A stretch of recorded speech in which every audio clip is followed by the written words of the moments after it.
please pray for me?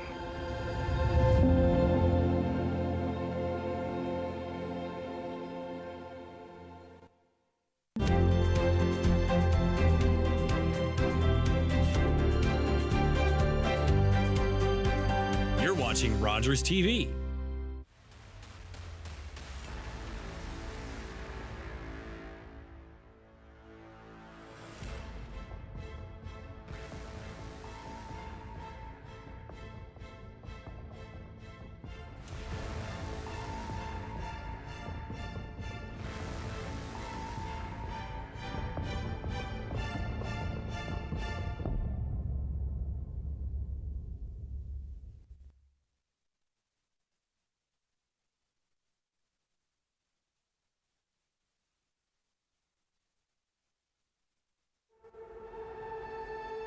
Here to the Harry Lumley BYSHORE Community Center on top of what would be the J.D. McCarthy Arena for tonight's MSL between the Owen Sound North Stars and the Cobourg Kodiaks. Spencer Bars alongside me, Steve McCarthy. And Steve, just before the national anthem hits, I hope, what is the expectation for this Owen Sound team that's won now 2 straight coming into tonight?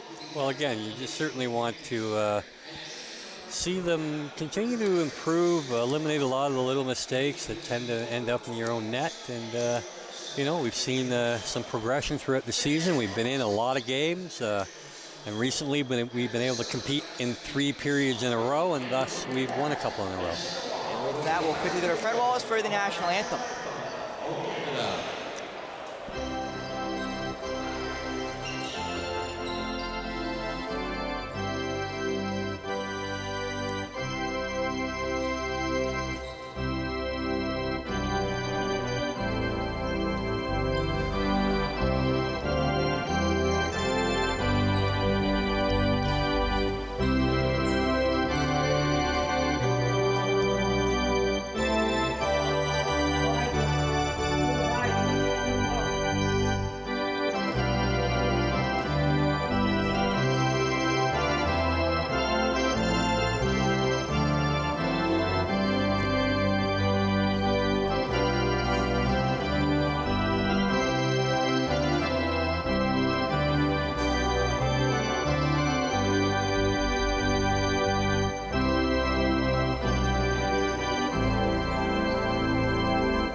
Go right after the national anthem, Cobourg versus Owen Sound.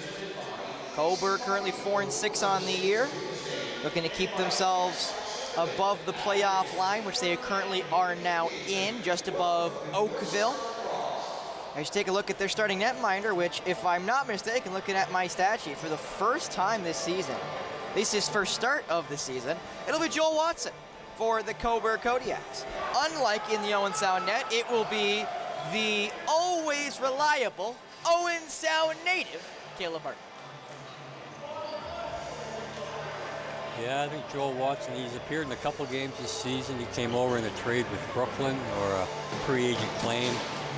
You know, he's had some time in the NLL with Rochester in the last couple of seasons. He's been in Las Vegas primarily as a backup to Landon Kells, but Joel's been around, a veteran guy, and I'm sure he's looking forward to getting started here.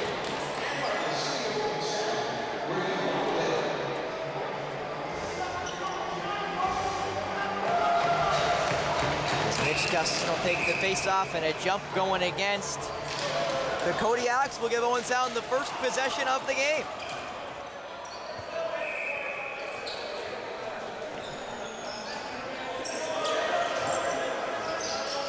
Peshko. Send it forward to Dante Koulis. Koulis for Jackson Webster. Webster looks to fire. Still looking to fire. Webster now makes a move. Webster shot. That one saved by Watson. And Webster picked up the rebound here, so they're going to get another go at it here offensively. And that was Webster who picked the ball up. Over for Dante Koulis. McNabb down for Jonathan Peshko. Peshko looking to fire. He will off the crossbar, just couldn't get that one into the net. But it's about as close as you could get. As Woods now with possession for the Kodiaks.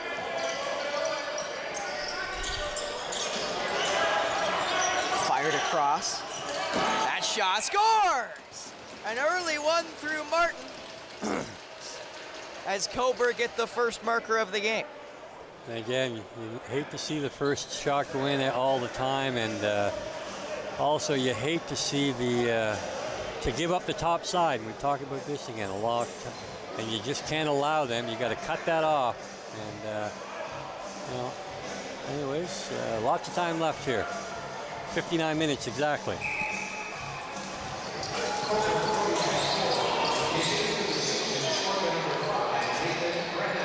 Brennan there with the goal is now flying up the floor. Come on, Owen Sound passed over, and it just misses the stick there of Hayden Summers-Thompson. As Summers-Thompson got hacked and lost his stick. No whistle, though.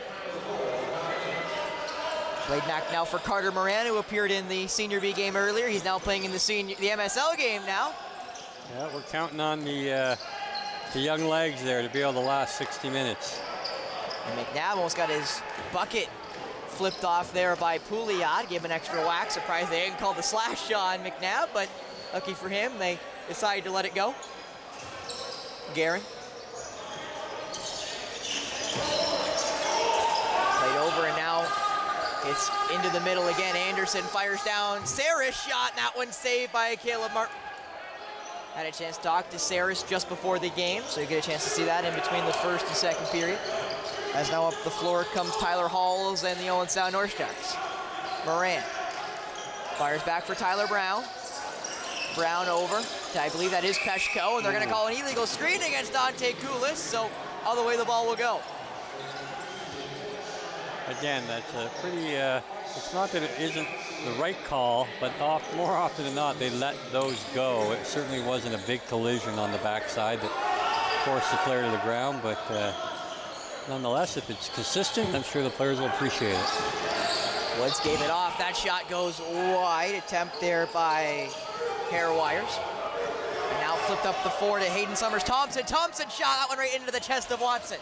Yeah, and again, an ill-advised shot in transition. You know, he had a bit of a look there, but he was on his wrong side. And Joel Watson is a 300-pound fella. And almost fired that one. Got handcuffed before it ever got out of his stick there with Stone Jacobs. And now flying up the floor come Owen Sound again. Blumbergs fires back for Webster. Passed around now. McNabb over for Webster. Webster makes a move. He fires and scores! Jackson Webster gets Owen Sound on the board and ties it up at 1. yeah, just an outstanding sort of outside-inside move, get himself a shooting lane and ripped the top corner there on Joel Watson. And again, Joel's a big goalie, really looks to cut the angles down, and you're not going to get a lot of movement out of him. And Jackson found his spot and moved the twine. Gustafson against Bohm again. One back by Mitch Gustafson, who will retreat and try to find an option. He doesn't command it. The command that gets it over half and fires it across. Koulis now make his way into the floor. Koulis trying to take on his defender, and that one is ripped away there. And again, just a pass that Dante Koulis isn't going to want to make. He was outnumbered and trying to skip pass across the zone, which is easy pickings for the Cobourg defense. So you just wait till your mates get on the floor and then get everybody a touch. That one behind the net it goes. That ball in front, saved there by Martin. It's being fought for there in the corner. The Cobourg Kodiaks come out with it, looking to fire, does it. Sarah's shot, that's a good save there by Caleb. Now flying out the floor again comes the goal scorer, Webster. Webster thought about firing. What a pass! Peshko put that one wide, and that might skip over for a back, or over and back. It's picked up by Phoenix before it ever gets there. Phoenix in, save there by Martin. Trailing him with Tyler Brown. Getting forced into the boards there. Look to be Noah Millsap who will run it up the floor. It gives it off there to, I believe that's Peshko who got yanked down by a couple different white shirts, and not exactly the best transition there by the North Stars. That ball, though, given right back. And you have to know who you're passing it to. And now Command It running in 1-on-3. Does find an open space there on the floor. Looking for a pass, though. Hasn't found one yet. Now gives it off to Elijah Brown. Now for Carter Moran. Moran back for Webster. Back for Moran. Moran now over for McNabb. McNabb off the back of the helmet there as he tried to find Elijah Brown, who slides and may just have to fire it to the corner, and basically does, as the possession change will go against Owen Sound, as that ball was technically put on target. We'll also mention Elijah Brown played in the previous game, but not for the Owen Sound side, for the Six Nations Rivermen.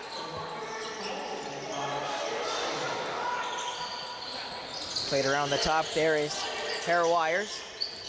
Pass it in the middle, wide open, and scores just through Caleb Martin, and that is the second for Guerin. Yeah, again, that's a tough play. You got to be able to collapse inside, and somebody lost their guy, and he was wide open, and Caleb got a piece of it, but it dribbled in. But again. And it looked like either Gustafson or Cecile would be my guess.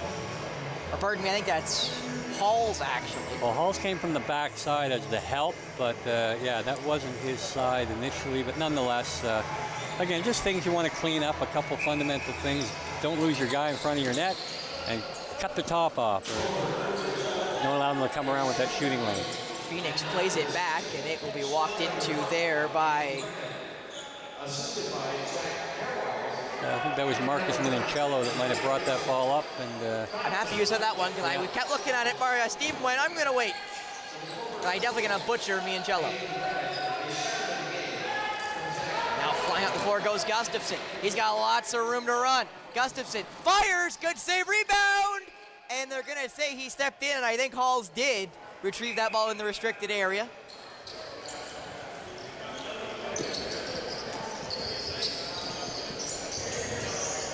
Now the white shirts with possession. Played down now as Airwires lost possession of that one. Played back now to Haley. Played into the middle, Woods, I believe, saved by Caleb Martin. Yeah, that might have been off the bar, and again, just a poorly played two-man game on the Owen Sound side of the defense, and Brock Haley took two with him, and Wires now, good save, rebound, stepped in for sure, I'd say, and Whistle agrees with me. Yeah, Owen Sound's going to really have to tighten up here on defense. They've been rather porous to start this game, but still only allowed two. Tyler Brown now back in possession. Back for Moran. A little bit of pass the parcel there. Is now played up top for Kulis. Down for Peshko. Peshko making a break for it. Peshko in! Good save there by Watson. And again, Cobourg's doing a good job of keeping Owen Sound to the perimeter and to the outside of things. And wide open again. That shot saved there by Martin. Brennan again wide open. He's already got two. He's looking for the third one. Yeah, again, just a total breakdown in transition. And the offense has to get off the floor and the defense has to respond. Now Webster looking for a shot. He gets it through the technically screen there of Tyler Brown, but Watson's up for the task. Yeah, and again, they cannot live on the perimeter. We've gone over this game after game, and until they can get inside, they're not going to have a lot of luck here on the offense tonight. Anderson played it down for Saris. Haley across. Back there as they're going to tie up. Hall's trying to get there. Hall's almost kicked it. It looked like Hall's trying to get through Haley. He's now over center, so now he's got to keep it. Halls looks like he lost it, bounces it though, and Summers Thompson right there as well, but can't retrieve it. Again, Tyler Halls would have been better served to let that 30-second clock run out. You know, great effort to pick up the ball, but with 4 seconds left, he was in a crowd, and didn't have a lot of hope getting out of that. And had nowhere to go once he got past the center line. As that shot saved, Saris thought he beat Martin. I think everyone thought Martin maybe let that one get through him, but it ends up getting stuck in his pants, it looks like.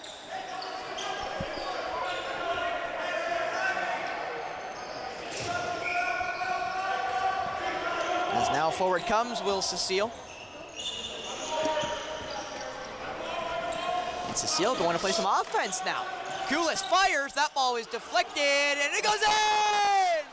I think Cecile will get the credit. We'll take a look at the replay. But the North Stars with an unorthodox tying goal here with 11:31 left in the first. And I'm gonna wait to see the official score, but I don't think that hit her black shirt. I believe that went off Cecile and a Cobourg player, as the North Stars are doing the same thing we are, taking a look quick glance at the replay. And pardon me, that was Koulis. And nobody knew where it was, especially Watson. And what's this go off? It looks like it goes off of the defender there in Jonah Bohm. So Koulis with the goal. So Dante Koulis gets himself on the score sheet, and it's a tie now at 2s with about 9 minutes gone left. It's Minicello. Hands it off there to Anderson, who gets it down for, it looks to be Haley. Played into the middle, and that's a pretty easy call in the end, as that ball was gonna go over. And I'm surprised it wasn't called a over and back, but now it should be and will be whistled down, as Owen Sound will take the first minor of the game, and away will go Noah Millsap for, I assume, either high stick or hooking. And it is hooking. Yeah, again, you got to make sure you're staying with your guy, and you can't afford to take penalties that don't involve the scoring opportunity, and by not staying within you and the goaltender, you sometimes have to put the grabber, in this case the hook, and we'll take a look now at the power play of Cobourg. Saris. Played around the top now by the white shirts. Saris playing a little past the parcel there at the top of the zone. Over now for Anderson, that one right into the chest of Martin. Halls now will make a run for it. He'll fling it for Commandant, who will get into the offensive zone. Peshko made a run, but now handed off to Webster. Webster back for Brown. He gave it off for Koulis, Dante Koulis. Bounces it for Webster. Webster, they try to make a run around. May have to fire here with one hand. He will get a chance to fire it, but that's well wide. A good job eating up that entire 30-second clock, and Phoenix will now play it forward.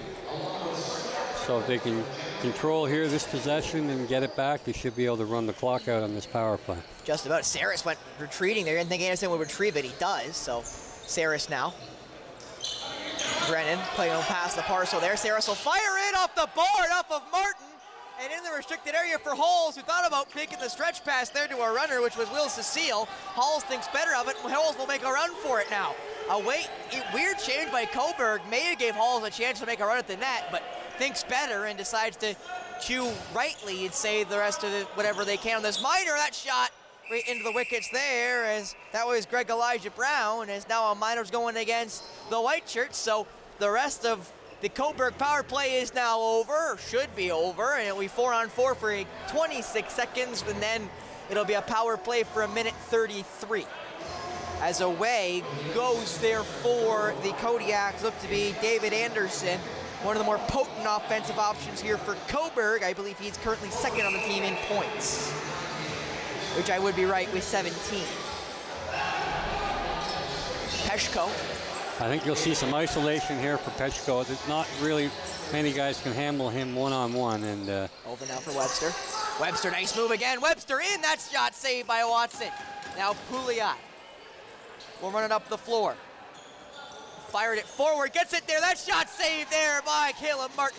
That ball swept and missed, maybe intentionally. It works out as Hayden Summers-Thompson runs onto it. And again, just a lackadaisical coming off the bench on Owen Sound. You can't give them 2 feet because they can thread the needle at this level.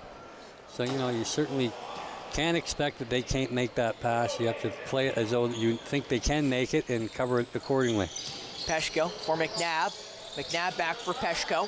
Fires it, that's a good save. It caroms into the corner and picked up by McNabb, who also played in the Senior B game, only for the 5th time this year in the OSL there for Jake McNabb. Played across now Webster. Webster, Peshko. McNabb fires, it scores! Jake McNabb makes it a 3-2 game in favor of Owen Sound, their first lead of the night. Power play marker for number 3. And again, Jake is so potent from that spot in the floor. When you give him time and space, you know, he's got a hard, heavy, accurate shot. And this is the case. He's allowed to pump it when underhand, far side, probably under Joel Watson's glove. We'll get a better angle here. And that's precisely where it went. And, you know, that's Jake's office.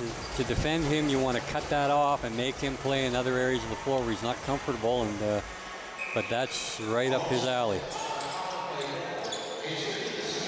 Battle for it there after the face-off. Phoenix now getting harassed by Mitch Gustafson. Now back the other way they'll go, as that's blocked by... That's got to be 8 seconds. Like, that's Noah Millsap, but now possession changed anyway. It's now Austin Blumbergs. He's back now for Carter Moran. Back now for Webster. Down for Koulis. Koulis for Moran, it misses and will carry him into the corner as Pouliot goes to retrieve it. So does Moran, and it is taken by the Kodiaks, and running up the floor they will go as it's Jacobs. Stone Jacobs. And again, Owen Sound. Scores! Stone Jacobs able to get over the top and make it a 3-3 tie. And again, just a total lackluster effort getting off the floor. I mean, Jake McNabb gave him a big spark on that power play, and then he loafed off the floor. His guy beat him to the bench, and they allowed to have a 3-on-2 situation, and they've, you know, given up the lead. Just an easy play to defend if you're even strength, but they allowed him to come across, take that shot because nobody was there to pick him up. You cannot get outnumbered in transition. Bohm versus Gustafson again, now back tied with 7.5 left in this first period. Gustafson gets it whacked out of his stick, and he might lose it. It looks like he will. Ball still loose, though, and now retrieved by Owen Sound. Just before the red line there. Kept by Owen Sound, and that is Blumbergs. Blumbergs now just trying to find any open space. Now giving off there to Elijah Brown. Back for Elijah Brown in. That one just wide, and I believe into the rafters. Didn't whistle it, so possession will go back to the Kodiaks regardless. Great cut by Greg Elijah Brown there, getting to the net and getting a nice shot away. And yeah, those are the kind of things that they're going to need to do on offense here. Sarah's shot saved there by Martin. Anderson back with possession. Played up to the top now, Haley for Anderson. Anderson trying to get over, plays it back down for Haley. That shot, I believe, is saved by Caleb Martin. It is, so possession will stay with Cobourg. Again, we've seen a real good job by the Owen Sound defense the last couple of games, cutting that top side off, taking those outside shots away and making them force down the sides. Tonight, they have not done a very good job so far. So, and I quickly like to thank Boston Pizza for tonight's crew refreshments. You can see them at 1606 16th Street East here in Owen Sound, or 519-370-2003. Website on the screen. They're also on Skip the Dishes. I know Steve chowed down while he was doing his managerial duties here for the MSL North Stars. Yeah, don't like to give up that hot pizza. He fights with it with the great John Cherry, who's below me right now doing, I believe, camera 1. As Peshko making his way around. Back for Koulis. Dante Koulis fires it right into the wickets there of Watson with 1 second left as Brown's fighting for it there in front of the net with one of the Cobourg players who still got a hold of him. And now they will finally break, as I wasn't ball watching, I was watching the other way as Stone Jacobs retrieves it now.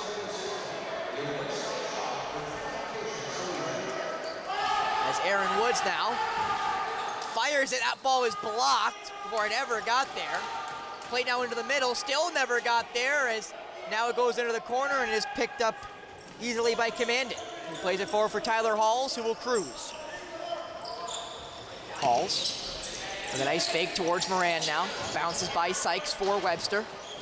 Webster Back four, that looks to be Tyler Brown. Jackson Webster. Up for now for Jonathan Peshko. Peshko fires! That's a good save by Watson. For a guy who hasn't started a game yet this year for Cobourg, Joel Watson's looked pretty good tonight. No, I mean, he was a real good goalie with Whitby Junior A's, and just has always been stacked up against some pretty good goaltenders, whether it be in Brooklyn, even while he spent time with the Merchants, and then this year obviously with Zach Higgins, going to take most of the time away. They just didn't have room for both him and Riley Hutchcraft backing up. So Joel's found a home here in Cobourg and making the most of it tonight. That one got through everybody. That ball went through, I believe, 4 different people and into the stands. It's now possession back for Owen Sound as Brown will cruise in. Brown back for Greg Elijah Brown, down for Jake McNabb. McNabb trying to go over the top. Tries to go back now past Koulis, misses Moran again, and this time it is retrieved by the Cobourg defender. Up the floor comes Pouliot for Stone Jacobs. Jacobs again scores! And again, Stone Jacobs again left with the free run, and again Stone Jacobs makes them pay. 4-3 now in favor of Cobourg. Yeah, again, their inability to get off the floor in a hurry. Again, these, the offensive guys sometimes don't think much of it, and they're paying the price here. And again, in this time it was just a coverage issue that nobody went out and got the high guy. And again, Caleb's got to start making a couple of these saves. We've expected a lot from him this year, and he's delivering more often than not. But tonight they haven't had a lot of opportunity, and they've got 4 by him. That ball won all the way back there by Jeremy Phoenix.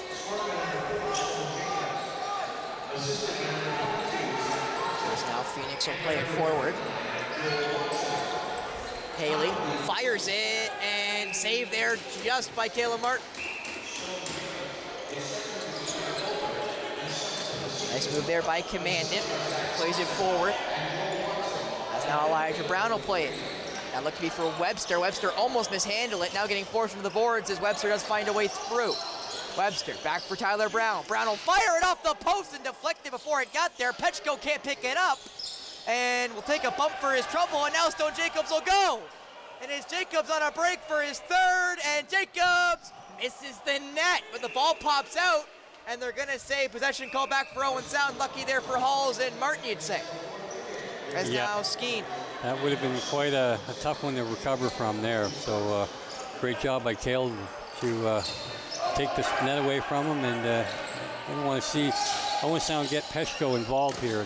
That's a shot by Peshko, picked up by Koulis, and he stepped in before he fired, so possession will go back to the White Shirts. But it wasn't a shot on goal, so he's allowed to go through the crease if he's not retrieving it. So I'm not quite certain on that call, but perhaps it did hit the goaltender. So nonetheless, we're going the other way. Passed across the top now, Anderson. Saris. Back down for Hairwires. That shot, Anderson, I believe, missed and goes out of play. They're going to say hit Martin. No, they're not. They're going to say it goes the other way, and I think that's the right call in the end, as Halls will now have possession for Mitch Gustafson. Gustafson off for Carter Moran. Moran looking for an option. Now gives it off there, too. That looks to be Elijah Brown. Blumbergs. Back now for Peshko. Moran, Blumbergs, down goes, I believe that is Webster. That's going to be a minor against Cobourg. So for the 2nd time tonight, Owen Sound will go to the power play. They capitalize on the first one. Jake McNabb getting the marker, and Owen Sound could really use the 2nd power play goal of the night. Yeah, they've kind of stalled a little bit on offense here the last 4 or 5 minutes, and this hopefully with 2 minutes to go for the Owen Sound's sake can sort of get them reinvigorated here and get a chance to even up this score before the period ends. I believe that is Justin Sykes going, and that's a pretty obvious call as Jackson Webster got thrown and flew. McNabb, Peshko, playing a little bit of pass the parcel there at the top. Webster. They'll now rotate down for Brown. Webster shot, and that one is saved by Watson. Not sure where it landed, so other way it will go now. It found its way through, but Joel has momentum brought him beside the post, and it came out the other side. Bounce down, now is Bohm. Bohm getting bumped into one of the referees here tonight. Again, MSL games get 3 of them. Junior and senior here in Owen Sound only get 2. Bohm will fire it. It goes wide of Martin and will now be Owen Sound possession. 1:12 left in the power play, 1:26 left in the period. Tyler Brown now will retrieve it, and it will start with him. Webster. Brown. Now for Peshko. Brown for McNabb. Passed across the top now by the Black Shirts. Peshko back for McNabb. Again will fire off the crossbar, picked up by Peshko. Peshko thought about giving it back to McNabb, goes the other way to Brown. Peshko fires it just wide. But behind the net it will go. It gets whacked around, and it looks like Minicello is the one who picks it up. That will start the 8-second clock as Jacobs will just roll it towards Martin. Probably smart, to be honest. As bounced down to McNabb, who's able to snag it. About 5 seconds, 6 seconds separating penalty and shot clock. Brown for Peshko. McNabb, Peshko. Nice down, tried to get it for Dante Koulis, just missed it. Koulis battles for it. McNabb retrieves it. McNabb might just fire. He gives it off now to Webster.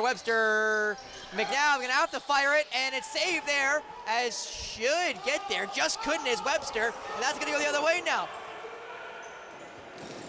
Minicello just couldn't get a hold of it, so he has to retreat, and so does his teammate there in Stone Jacobs. Sykes is now out. That should basically be the period, as that ball is now forced into the corner. Jacobs trying to get away. He couldn't get away, and that will be the period.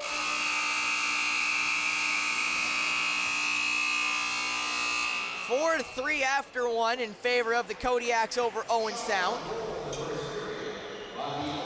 Two markers each for Stone Jacobs and Nathan Grennan. McNabb and Webster. And Koulis got the markers for Owen Sound, as I will end with this, Steve. I can't say a great period by the North Stars, but they come in the second only down by 1, which is a positive. And again, they've had at least some good moments in that power play, which hopefully will carry over into the second.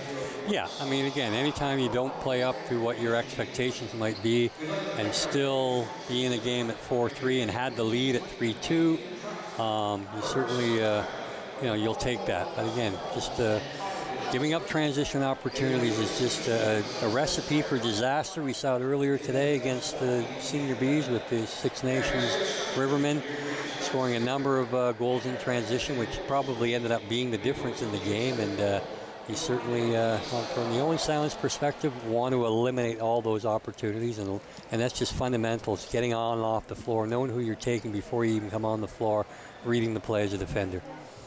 And with that, we're right back with the first intermission interview with myself and the leading point getter for the Kodiaks and Braden Saris. But with that, we'll be right back here with more MSL Lacrosse on Rogers TV.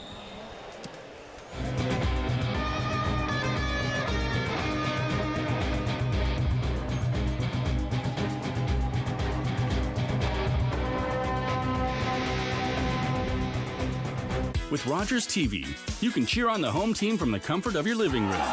We'll head to the rink, the field, the court, or the pitch, so you don't have to. Tune in and cheer on your local amateur athletes on Rogers TV. I did it. I need it. A hero gave it. And I am alive. As an organ donor, you can save up to 8 lives and enhance the lives of 75 others. Please go to our website. Pledge a gift of life. You'll be glad you did.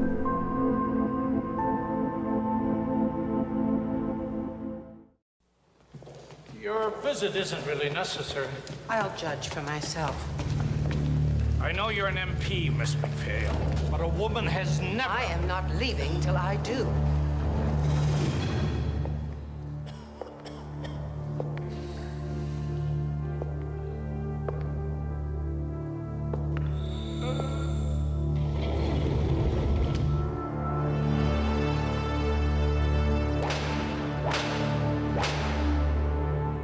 such a society be called civilized? If those appalling conditions don't change, that prison will explode! Perhaps our lone lady member is too fragile to know what is normal in a prison.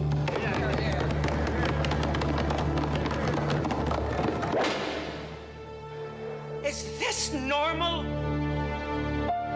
Her courage would lead to the overhaul of the entire Canadian penal system. Agnes MacPhail, Canada's first woman MP. I'm Carol Merton. Please join me for HealthLink, a program connecting home, community, and healthcare. Please join me and watch HealthLink on RogersTV.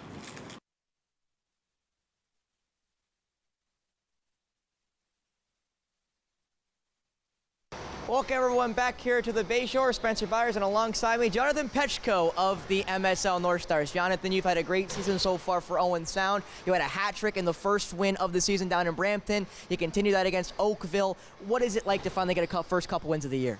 It means a lot for the team. I think we've been working hard all year to try and get that goal, and just kind of start to see everything come together in those last two games. Now, what do you feel like you guys have to do tonight to be able to continue that against Cobourg? I think it's just little plays like ground balls and working hard. That's what got us those first two wins last week. It's really what we have to keep doing if we want to keep seeing success end of the season.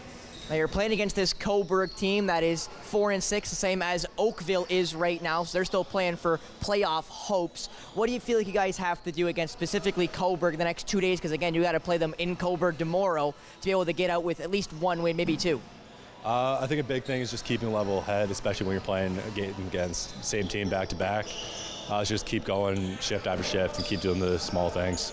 Now, just to end it off with something you kind of focus on, what does it feel like tonight for you is the most important thing? I think just keeping confidence. The same thing goes for basically the whole offensive group. Just keep shooting, keep doing our thing, and I think we'll have success. Thank you so much, Jonathan Petchko of the MSL North Stars. Thank you very much. And we're right back with me and Steve for the rest of our second intermission festivities after this.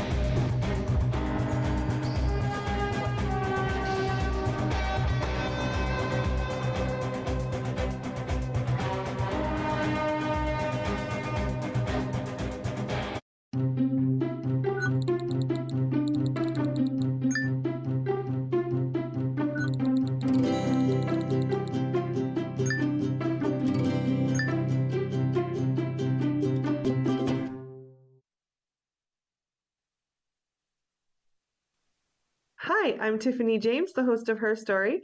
Join us on RogersTV as I interview various women in our community on how they found success in their own way.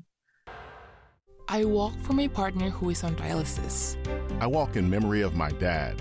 I walk for all those waiting for a kidney transplant. I walk because I live with kidney disease. When you participate in the Kidney Walk or support someone who does, you're taking steps and providing hope to thousands of Canadians living with kidney disease. Behind every step, there's someone we walk for. Who will you be walking for? Who will you be walking for? Who will you be walking for? Register or donate at kidneywalk.ca. October 5th, 2014, my daughter was hit by a train. She was walking along the sides of the tracks, and it shattered her world.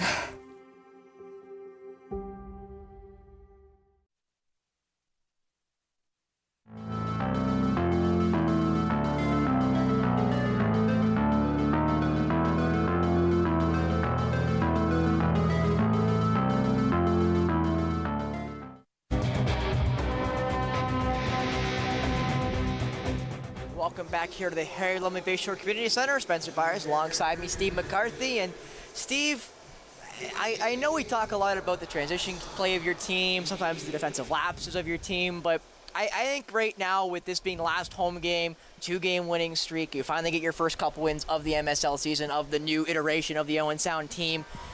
I think we should talk about the positive of the development of your team, because again, they started this season rough, obviously, and obviously having to play Brooklyn and Six Nations isn't great, but now being able to have 2 wins, playing against Cobourg and picking with this Cobourg team, I think is very awe-inspiring and very important. Yeah, I mean, for us to be able to play on a par with a club like Cobourg, who approximately 10 years ago moved from Kitchener to Cobourg, So they've got at least a 10-year head start on the development of a franchise. And so I mean, that's what we're looking to do, is kind of push ourselves up the rung. And we were able to move past Brampton, who had kind of a head start on us for a year. And these guys are the next ones sort of in our sights. And we'll have a good idea at the end of this weekend where we stand. And we'll see where you stand going into the second period. We'll be right back with the last break before the second period here on Rogers TV.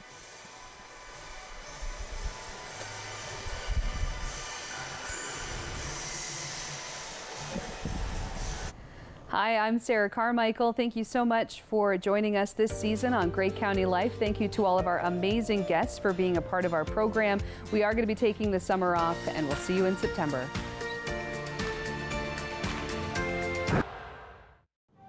The world's most famous Canadian, Grey Owl, just back from a triumphant British tour, is to be a reluctant guest at a gathering of First Nations.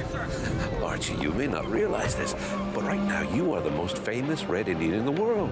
These are your people. You have to be there. Come on, Harold, let's go. Sure, I'm sure. His name is Archie Bellini, and if he's a Red Indian, I'm the king of China. It is an honor to meet the man called Grey Owl, who has brought much respect for our people. Imposter, rascal, dreamer, and yet the Englishman who called himself Grey Owl awoke the whole world to our vanishing wilderness. My brother says, men become what they dream. You have dreamed well.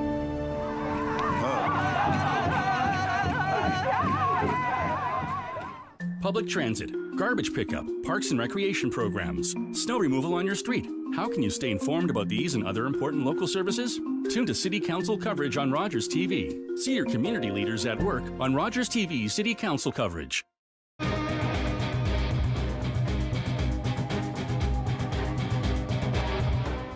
welcome back here to the Harry Lumley BYSHORE Community Center. Second period about to get underway between the Owen Sound North Stars and the Cobourg Kodiaks. Owen Sound down 4-3 coming into this second period, as hopefully I'll say better second period than first for Owen Sound, but even with saying that, I think the first period had its moments in favor of Cobourg, but Owen Sound obviously also had their moments, especially on offense and on the power play. I do want to mention, as the period gets underway, if you watch the Senior B game today, they need a Clearview loss or a win tomorrow against Hamilton to clinch the final playoff spot. That ball's fired through and now taken by Caleb Commandant. Webster makes a run in. Webster steps in and just couldn't get that one to go through Watson. And he's slow to get up, is Jackson Webster. As Sykes now with possession. Gives it off there to Saris. Passed across the top now. That shot scores! And Anderson strikes early to make it 5-3 in favor of Cobourg. Yeah, and again, an outstanding effort by Jackson at one end of the floor, and didn't beat Watson, and then they come down, and first shot in the period again finds its way behind the goaltender here in Owen Sound. And again, these are things that can really sway momentum against a young team and a veteran team for that matter. So they're going to want to answer back and answer quickly. Gustafson wins that one back. I will mention that the starter of the Senior B game here tonight for Owen Sound is the backup, Ethan Woods. As now Owen Sound gets their first offensive possession, as Peshko played it down for Kulis. Back up for McNabb. Peshko. Back from that was Brown, but now Peshko over the top. Peshko right into the chest there of Watson, as backtracking there was Cecile. Now a chance for the white shirts. Yeah, that was a great look by Peshko, but he, again, he could have walked right down Main Street there and chose to pull up and shoot, and he kind of got a big piece of Joel Watson. Nice move there, in shot, that's a save by Martin. Martin thinking about firing it, thinks better of it, and hands it off. Cecile rushing up the floor. Cecile, free chance to shoot, and puts it wide, and it's touched by Cobourg, so it wouldn't be over and back, but Now Cobourg with a chance to rush the other way. Pouliot will wait for some offensive options to make the way on the floor. I'll quickly mention that Clearview and the Brooklyn Merchants, big game for the Senior B North Stars, are tied currently at 3-all in the first period down in Stainer. That pass down in the middle. Nice save there by Martin as the shooter got held up there by Hayden Summers-Thompson. Ball does come loose, and Summers-Thompson picks it up and is trying to make his way down the floor. That 8-second violation may have been closer than once imagined. That ball's whacked out of Summers-Thompson's stick by Aaron Woods and goes into the rafters, and that's a possession change in favor of Cobourg. Yeah, he's got to find some open space there. He kind of let up once he got to center, and you know, the Cobourg defender stayed with it and you know, takes the ball back. That shot goes wide of Martin as it will skip, I believe, over the halfway line, and it does. They're saying they're touched, but no, they won't. Finally blow it for over and back. And now possession will go to Owen Sound, but they're going to get forced and might lose it here. Again, just you don't pick up the ball when you're in a bunch of trees there. You can't, you know, so you got Jackson, Webster complaining to the referees, but this game is, as soon as you pick it up, it's blowing in. They don't give you the 9 feet. You got to make sure that if you want to wait and ask for it, then ask for it. That shot goes wide. Saris just couldn't retrieve it. He does end up picking it up after he deflected it into the boards. Being traced though by Halls. Thompson now looking to fire. He will, right into the chest there of Martin. Great rebound save there as that ball just scooted its way to Phoenix. But a possession change back in favor of Cobourg as they steal the breakout pass away. Again, this is the third offensive set now they've had on this. They've been able to get a change in because Owen Sound's inability to pick up a loose ball. Save there by Martin. That one trapped in the restricted area as it will now go the other way. As some jostling in the back there of the Owen Sound end. Commandant plays it over for Jake McNabb. McNabb will cruise his way around. McNabb will get over the top. McNabb looking to fire it, and that's a good save there by Watson. That ball bounces right around the restricted area, and now Cobourg will come away with it. Jacobs will pass it forward. Yeah, it's a good look if you score, but with 20 seconds left in the shot clock, you get a chance to things to develop there, and that shot saved there by Martin. Good attempt there by Saris. And again, just Swiss cheese. And when you start talking about the Owen Sound defense here tonight, they have been atrocious in their own end defending two-man games, and they're really going to have to pick it up because Cobourg has some guys who can put the ball in the net. Peshko takes a couple healthy whacks, gives it off now. Elijah Brown for Webster. Peshko now for Dante Koulis. Koulis was trying to find a lane, couldn't find a lane, and lost it in the end. And now there's some jawing there in the Cobourg end as Koulis and Grennan jaw.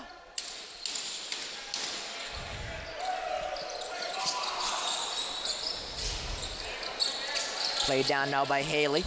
Looking to fire, they do. That ball just goes wide and now is retrieved by the North Stars. And away goes Jamie Hunt.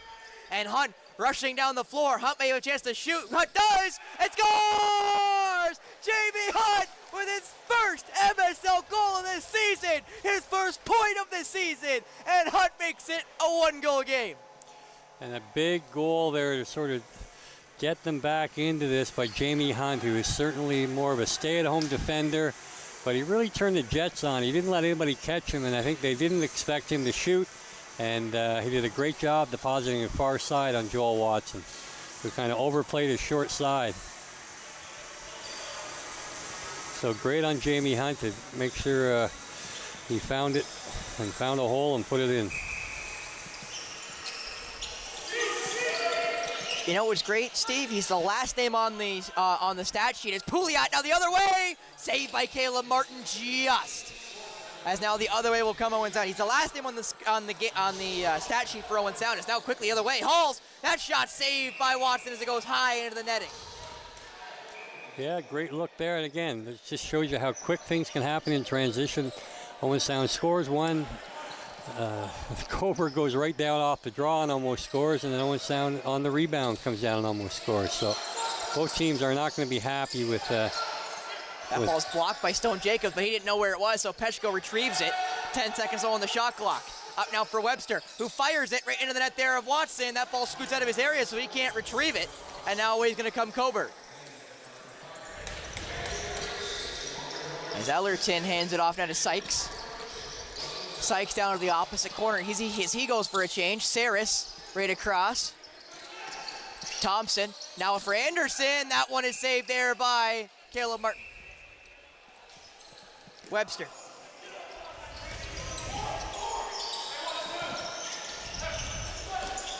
Now given off to Koulis from Blumbergs. Now there for Elijah Brown.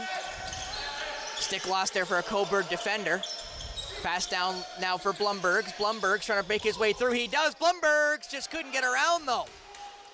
Blumbergs may just have to fire there off for Koulis. Koulis will have to fire. He can't, and that will be the shot clock.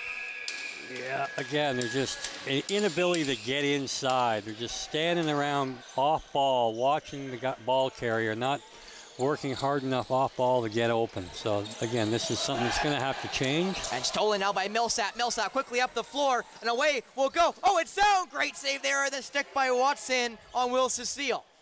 Yeah, Will's got to not go for the 5-hole. The big rig, Joel Watson, is really adept at keeping that stick down between his legs. And got to kind of go up and down the sides of him. And that shot goes wide there as Thompson now retrieves it. Thompson to make his way towards that. He goes back. Anderson, nice spin, scores! David Anderson gets his second, and it was a beauty as he did a complete 360 to get around the defender. Well, again, that just goes to show you how important it is to pick up loose balls. It's just really an individual effort. And as you'll see, he goes the loose ball right here, and he just walks his, I think it was Summers Thompson that just, was like he wasn't even there, get turnstiled, and again, you just have to have contain in those scoring areas. So you don't see Owen Sound getting looks like that, so you can't be giving them up. Gossis is not the one taking the face-off. It actually is Jamie Hunt who technically won it, but wasn't able to gain back possession. Is now up the floor will go Phoenix. Phoenix fires it back. As now the Kodiaks will get their offensive guys on the floor. And again, the Kodiaks, if they do make the playoffs, will have the pleasure of facing off against the Six Nations Chiefs, who are still undefeated. And that shot right across, I believe Martin got a piece of it. He did. And again, just pass into the middle, nobody home, but does get across to Saris. Back up for Grennan. Grennan trying to make his way around, plays it off. Thompson. Back for Anderson, never got there. There's a chance for Owen Sound to break, and they do. And a chance to go. Command it down the floor. Command it. Great save there as Command it gets thrown into the boards late. Nothing as he's slow to get up. Like again, that's so Owen Sound's not going to be late changing because of that. So 5-on-3 or 5-on-4 chance. Good save there by Caleb Martin as he'll trap it in behind his net. I mean, that was just an atrocious missed call down there. I mean, Command had full steam ahead. It let the shot go, then takes a check from behind and into the boards, and he's lucky he slid prior to going in there. So, again, you know, if they're going to be consistent, just don't be calling a cheap one going the other way next time. Peshko plays it through with Webster, and now retrieved there by Ellerton. Is again some more jawing as now the other way goes Minicello, and it's saved there by Martin. Oh, and then, you know, and it is a reset there. I think you were going to comment they were going to call that one because that was not as egregious as going the other way. But in fairness, they keep it even. Yeah, and, you know, if it would have been called, it might have been the right call. I mean, it was a little bit late as well, but, yeah, it's just, again, the players are looking for consistency as the coaching staff and the fans and even the announcers. As Grennan, nice move there. It's thrown down and cut up high with Tyler Halls. And that is not. And we're going to get, I think, a chance to look at that. It's some jawing goes behind the net and drops the gloves. And here go the helmets. It's going to be a fight. And it's Noah Millsap taking on Grennan. And Grennan's going to throw some knucks there at Millsap, who hasn't gotten a chance to set his feet yet. And he'll now go to the ground as Caleb Martin tries to get out of the way. And we're going to get a chance to relook at this one as Halls is back up, thank goodness. Grennan will go to the locker room. He's already got 2 tonight, but that might be his night with the fight with Millsap. And we'll get a chance to see here on the replay. Well, again, Brennan's a tough guy. He doesn't appear to And be. you see there, got But I mean, thrown down by actually looks like that was hair wires on a wires. very. I mean, how that's not a penalty, let alone possession, is somewhat astonishing. I guess for a lot of people watching lacrosse for the first time, they would be even more perplexed. But nonetheless, yeah. So I mean, you'll see two guys exit the floor because of that. But how there wasn't a call on the infraction against Halls is tough to stuff. The fact that it was a high hit to the head, I mean, it wasn't that it was just interference, but it was a shot to the head, which, you know, they talk about. Ooh, and the coaches are barking at each other now. And I'm not sure what's going on there. Is Adam Jones is barking at I don't exactly know who. I think that might be Daryl Gibson over there. They might have. And you see Adam Jones red in the face a little bit there from the screaming match going between the benches. I will mention that it took me a second there to spit out Adam Jones as a former St. Mary's student. And yes, I do mean former, as I do have a diploma to prove I graduated. He is Mr. Jones to me, as I still call him that when I see him down around the floor. And he still tells me I can call him Adam now, but it just feels uncomfortable, Steve. Just feels uncomfortable. As Grennan does get a minor. So he probably getting a minor for the face mask or perhaps the instigator. But yeah, going back to that play on Tyler Halls, it's just, you know, the fact that it's a headshot right in front of the referee and no call other than a possession is, it's just, you know, when they talk about wanting to protect the players and, you know, stay away from blind side hits and unnecessary hits to the head, that's just a bit of a head scratcher. But anyways, we'll see how they fare here on the power play. Owen Sound's been pretty good on the power play tonight. Aaron Wood sitting for 2 or less there on the minor. Peshko is going to fire it off, I believe, the post, but now away will go the Kodiaks. Peshko's got to get back now as he chases the Kodiaks. That shot right into the net. Rebound, that definitely grabbed in the area. Still saved by Caleb Martin. I know it doesn't count on the score sheet as a shot because the whistle would have went from stealing the ball in the restricted area, but what a sprawl there by Caleb Martin. Yeah, he really he shut the door there, and good on Caleb coming back with a couple of real big saves, and just when the Owen Sound really needs it here. Peshko plays it down, now McNabb with it. McNabb gonna fire, kind of got grabbed as he fired, so he wasn't able to get any much power on it. Webster, Peshko fires it wide, and it will go all the way down to the Owen Sound end. And again, they're just a little discombobulated here in the power play, not really looking to run much. And again, the story of their offense tonight has been settling for perimeter. And again, a lot easier to do when you're on the power play because you do get that 3-on-2 up at the top of the box. But nonetheless, if you're going to shoot from there, you better hit the net. Because they're probably going to get one more possession out of this situation. That is what it looks like. That shot saved there by Caleb Martin, but they lose the ball, so now Anderson will get it back and have a chance to kill most of what's left here of the power play.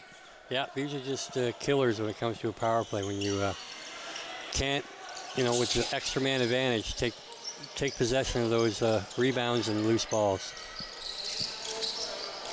Anderson trying to get around the litany of black shirts in front of him. He may just chew up the rest of this time and fire it low.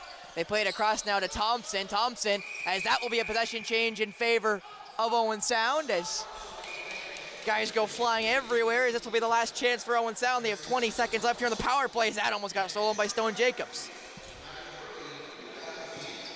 Webster, Peshko. McNabb, Webster, nice move.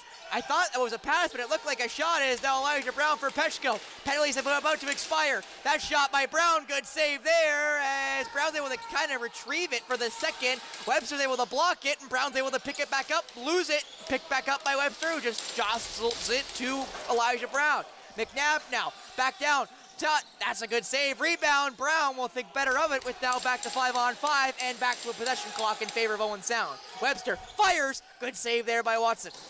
Again, if you're going to rely on 30, 40, 50-foot shots, you better be pinpoint on. And there a lot of them are just hitting Joel Watson here tonight. And he's got great rebound control and smothering them in the crease and moving the ball back up the other way.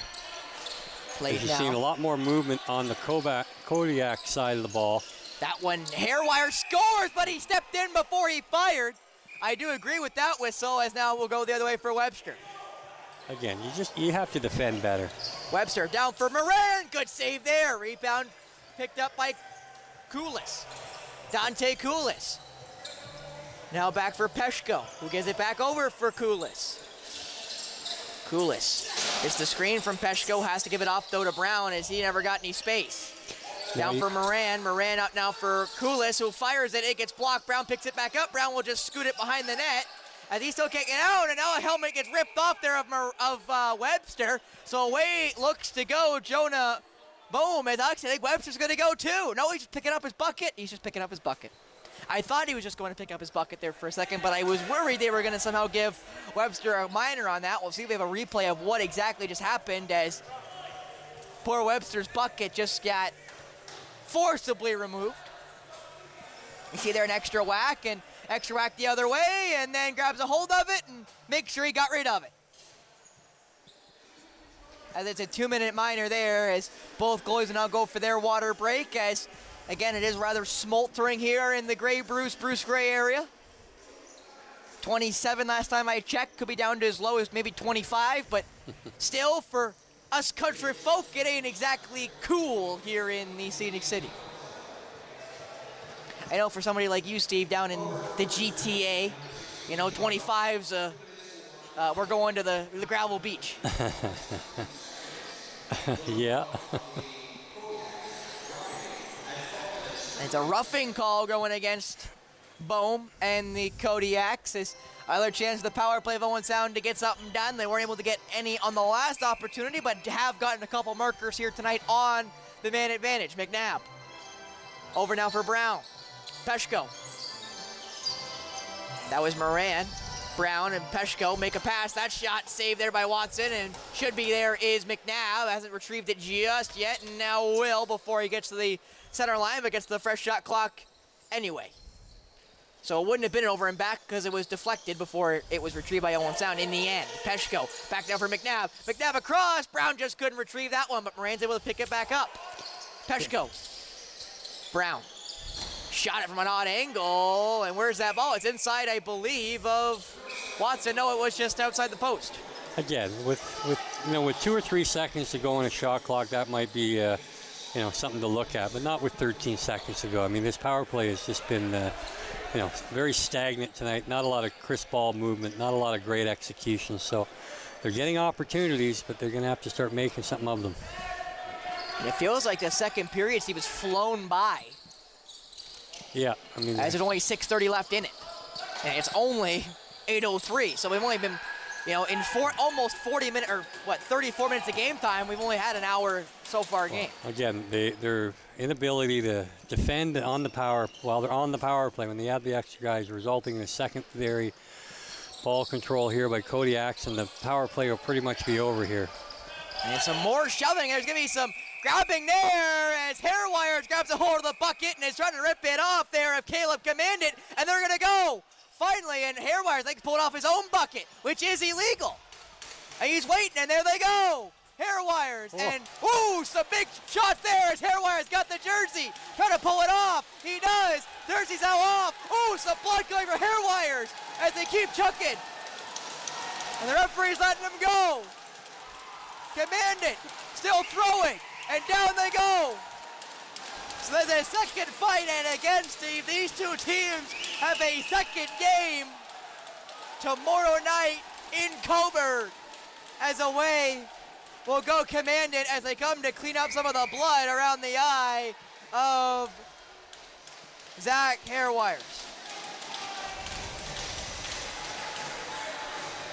And I'm not sure where he got cut. It must have been the equipment that got him. Well, I think he got it. He got Caleb Commandant. When he hit him with that first overhand, he really stunned him.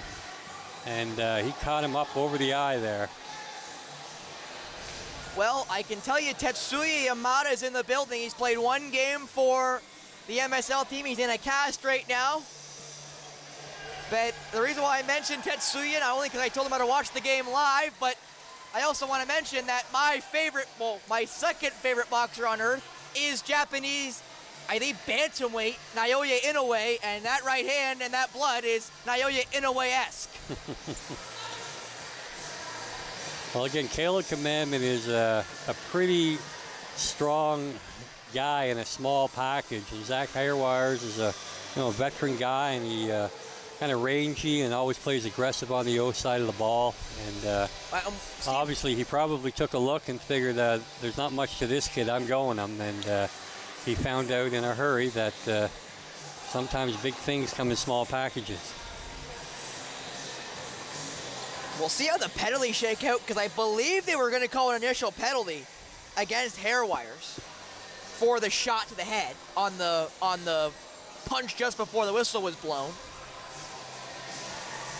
And you got to hope for both teams, Steve, again, with a game going on tomorrow, that, you know, the rough stuff maybe settles down a little bit. You'll get a chance to see my interview with Cobourg Kodiaks league point getter Braden Saris. You already got a chance to see my interview with Jonathan Peshko of the North Stars there in that first intermission. And I asked both guys about having to play a team twice in 2 days. And I believe it was Saris who said, you got to keep a cool head because, you know, tempers can flare when you play a team back-to-back nights. And we've already seen tempers flare. 5-minute major up on the board there for Hair Wires. I wonder if that's removing his own bucket, because that is illegal. You mentioned that last time we saw a fight because the player did the same thing and wasn't called for removing his own bucket. As right now, the Kodiaks are getting the explanation here from the referees, and they don't exactly look impressed of the calls here. Well, I mean, the one thing to consider here is they've done an extremely good job holding Owen Sound power to play to almost nothing. So they've had the better scoring opportunities, even though they've been on the man down. So you can certainly expect the next call to come against the North Stars, no doubt. And, you know, the North Stars have been given an opportunity here. They're going to have a 5-on-3 for 31 seconds, and then, then they'll have 4.5 minutes on a major penalty where they can get 2 goals. So, they're going to need to really put the pedal to the metal here, and don't take anything for granted, because this isn't the time to let up. This is the time to go full bore. Well, we'll see what they do here. I assume it looks like Tyler Hall is going to start with it, so it will look to be a 4-on-3 chance here for Owen Sound, with Halls playing in the neutral zone and trying to make sure that ball stays in the offensive end, especially with that over and back rule in effect at all times. Buzzer here from the scores table, so obviously they want a conversation with one of the referees here to figure out what exactly is going on, I think. And I think what you're going to find here is if Owen Sound started the night with only 17 runners, but the Kodiaks only had 16, and now the Kodiaks have lost 3 players through ejections, and Owen Sound 2, and so through attrition, you've got only 14 runners now on the Kodiak side here, and that certainly, could come into play in a hot night with some fatigue. They don't have a full complement of players. So Brown, McNabb, Brown, McNabb trying to get around. McNabb back for Webster. Webster will fire it. That's a great save, but Peshko picks it back up. 17 seconds left here on the penalty that looked to be Bohm. 8 seconds now left in that Bohm minor. That shot scores! Tyler Brown before the penalty expired. So now it'll be 5-on-4 in favor of Owen Sound for a full 4:34. Or unless Owen Sound can score 2 goals, which would mean, Steve, if they scored 2 goals in the 5-minute major, which will then cancel out the power play, they're up by 1. Yeah, and also that 5-minute penalty, whoever it is, I guess it's number 45. Although I don't know why they're not making somebody, I guess there's somebody in the box. I couldn't see the number as of yet, but Phoenix picks up the ball off the faceoff, and Phoenix ran to the offensive zone down the man. Hayden Summers-Thompson was the one watching him as Ellerton plays it across. Ellerton played down now. That shot bounced wide and will scoot to center floor, and that will be an over and back. It looked close. I wasn't exactly sure where his foot landed, as I'm a little off center. You're probably a little closer to center than I am. That's now McNabb. Peshko, McNabb, Webster, McNabb, Peshko, fires it through the net there. Pick back up Webster, McNabb, Jackson Webster, Jake McNabb, right into the net there of Watson. As away is gonna go the Kodiaks and Nick Ellerton. Ellerton over.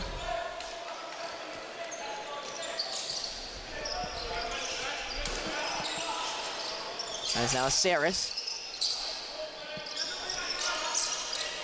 being watched, plays it down now. Nice move there, and they score, and it's a shorty for the Kodiaks. That was just a poor defense there. Jonathan Peshko stayed on to play defense, and again, you cannot give guys time and space, and you pay the price for it. And he was,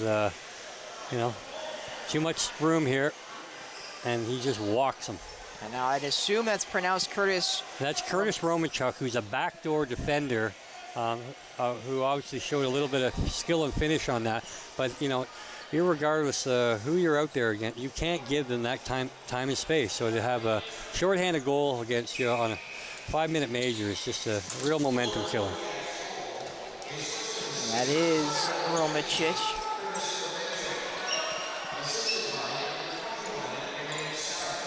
As Webster, little past the parcel there with Tyler Brown. McNabb, back there for Peshko, just had a hold of it, but now only 10 to work. Webster, Peshko walks into it, that's a good save off the shoulder. And now it will come the Kodiaks, blocked though by Peshko in the offensive end, and it will just have to be fired, but caught there as Blumbergs knocked it free somehow there of Stone Jacobs. He kind of wanted to call there, but didn't get one. Again, he was very close. And that ball almost skipped through McNabb, was able to retrieve it. You just get on top of his stick and don't allow him to catch it. Don't react after the fact. Passed across there to McNabb. McNabb now for Brown. Brown will score! Tyler Brown with a second straight. Brings them back within one. 2:15 left in the 5-minute major. If they score another to tie it, that will elapse the rest of that power play.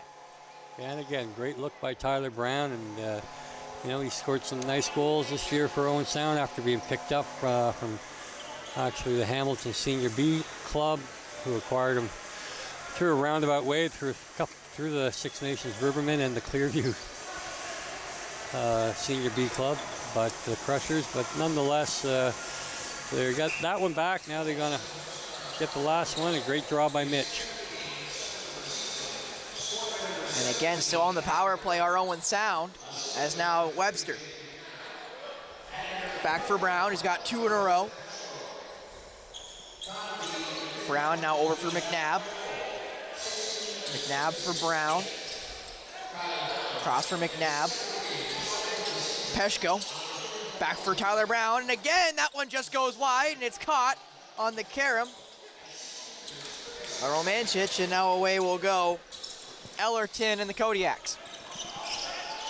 Still have about a minute and a half of penalty to kill.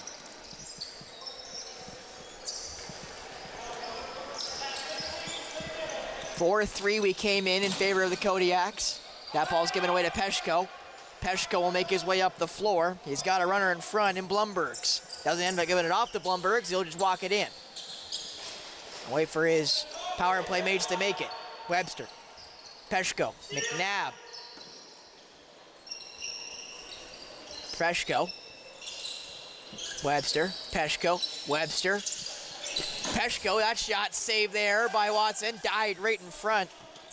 And Minicello gets stuck there with the referee and plays it forward, but airmailed it because of the referee, you'd think. And now taken away by Summers Thompson. McNabb walking into this one. McNabb will fire it off the crossbar, I think. I'm not sure if Watson ended up making the save. Watson got his arm out there, and McNabb again, looking to fire, doesn't end up getting away with it. Peshko back now, that shot Webster, good save there by Watson. That ball blocked again by McNabb, but couldn't see it to the referee, and now it will come the Kodiaks. And that will be the rest of the minor. So they were able to chip away and get one off of those opportunities, and it's a shame they let the short-handy go, but again, they got to buckle down here, a minute and a half to go, and don't allow anything. That shot Doesn't end up getting to Martin. 4 seconds now left in the shot clock. That shot also doesn't get towards or get on to Martin, as that shot also wide of Martin as the minor ends, and Anderson will be released from the box, serving the hair wires penalty. I will also mention that you mentioned that both teams are kind of short runners right now. Zach Hairwires played already played today, so tired legs. He would have been extremely tired legs. Well, we got 3 guys on Owen Sound that played in the first game. That is also true, as that shot is saved there by Watson. Peshka with the shot opportunity. So As now under a minute to go here in the second.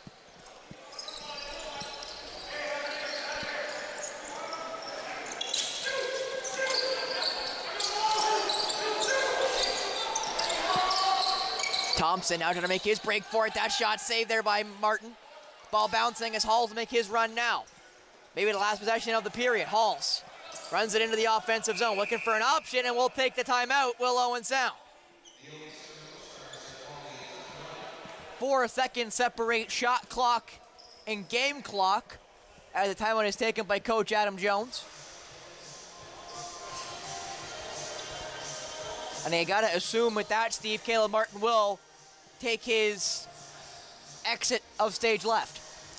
Yeah. At least for hope for the rest of the second period. It's probably a good chance, although they may decide just to try to call something. I mean, I'd certainly probably look, even though they're short on lefties, to stack up the left side and only go with 2 righties and create a little bit of opportunity for Peshko to get a one-on-one or to be able to draw the double and find an open guy, because he's certainly a tall guy with a lot of athleticism, can shoot the ball from a lot of different angles, as we saw last week against Oakville, where he was by far the best player on the floor. And tonight he really hasn't got on track. He certainly picked up a couple apples along the way, but he hasn't really had a lot of dangerous scoring opportunities, and this would be a perfect opportunity to try to utilize his one-on-one strengths. So it looks like they're going to leave Caleb Martin in. It might not even be a bad idea to have Caleb sort of hover around the top here, and just in case it gets to halfway. Well, yeah, not only that, it's just to put that seed in Cobourg's mind that maybe he is coming, and it might force them to sort of be less aggressive on the defensive side of the ball. But they are going to go with just the 2 righties. And Brown looks for Moran, gives it off to Carter Moran, who comes across the top. Down now for Peshko, as you mentioned. Peshko trying to get across the top as well. Have to make a swim move. He does.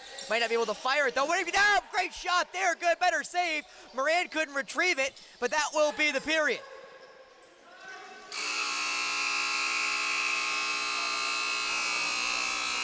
A great pass there by Peshko to get it to McNabb, but just could not beat Watson, as 7-6 in favor of the away side as we go into the third, potentially final period. Entered 4-3, exit 7-6 as Cobourg maintains their 1-goal lead. Yeah, so I mean, again, both teams are certainly in this game. Cobourg with the upper hand and getting a strong goaltending performance from Joel Watson. Caleb Martin made some usual sensational saves that period as well. So, it's anybody's game here. And again, if Owen Sound can really make Cobourg work, being on the short end of the runners may fatigue them a little more than it might affect Owen Sound. Well, just before we go, Steve, I do want to mention quickly, I would make a quick summation that a lot better second period than first in favor of Owen Sound. Yeah, again, there are just a couple lackadaisical situations on the defensive side that led to a shorthanded goal and a transition goal, but they had the benefit of being on the power play for quite a bit of that period. So, if the situation continues to favor them in that regard, they're going to need to, make sure that they have a much better than 40 or 50% success rate on the power play. That is for sure. We'll be right back with my interview with Kodiak leading point getter Braden Saris after this on MSL Lacrosse, Rogers TV.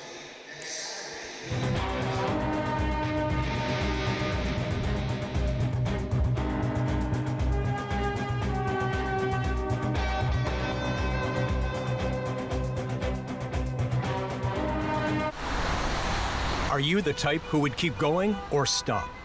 It's not easy to stop when you have an addiction. Legalizing cannabis won't stop addiction. It trivializes its consumption. Let's be vigilant. If you need help, visit portage.ca. Hi, I'm David Shearman, host of Politically Speaking. Thank you for watching us in our 23-24 season, and come back in the fall where we'll have more conversation. Have a safe summer. Baking for Change is coming this fall, and I'm your host, Wendy Pauls. We'll feature some of Canada's best bakers like Jen and Astor, sharing their favorite recipes. And you can bake along with us at home, while supporting refugee youth like Crystal. And the amazing work of UNICEF Canada. Check for Days and Times on RogersTV. Every year, dozens of Canadians are killed or seriously injured because they take risks around railway tracks. Talk to your loved ones about rail safety. Visit stoptracktragedies.ca. You're watching an interesting local show on Rogers TV and you want to know more. That's when you head to RogersTV.com. Our website provides more information about our programs, our hosts, our schedule, and about how you too can get involved with Rogers TV. Visit us online at RogersTV.com. Welcome back here to the BYSHORE First Intermission. Spencer Byers alongside me, Braden Saris. Braden, your team is 4-6 right now on the year. You're right now in a playoff spot. What exactly is the expectation going into the last two games against Owen Sound? Yeah, obviously I think just continuing to mesh as a team, come together. A lot of our first times playing together, so just follow coach's game plan and hopefully come out with a win, but ultimately just preparing for playoffs. For sure, and again, you guys play back-to-back here against Owen Sound, so I kind of have to be careful here with the tempers, especially with you guys going into the playoffs. Yeah, for sure. They're a great team. We're going to give them our best, and like I said, just listen to coach's game plan and hopefully come out with a win. Now, Owen Sound comes in on a 2-game winning streak into tonight, but let's go back to your season. Right now, you're leading your team in points by quite a bit, quite a ways currently. What has led to your success so far this year in the MSL? I think, like I said at the beginning, just taking the opportunity to play at the next level, and I mean, playing with some guys that have played pro is just great for my own game, getting to learn from them, and they've been a great help, teaching me the new stuff and helping me get used to seniors, so it's been good. Now again, you guys are currently tied with The Rock, looking right now up at, of course, Six Nations and Brooklyn. Is there exactly like a matchup you guys prefer, or is it just whoever you get? I think it's whoever we get. We're just excited for the opportunity to play in the playoffs and looking forward to whoever. All right, thank you so much, Braden Saris of the Cobourg Kodiaks. Thank you. And we'll be right back with the rest of our first intermission with me and Steve after this.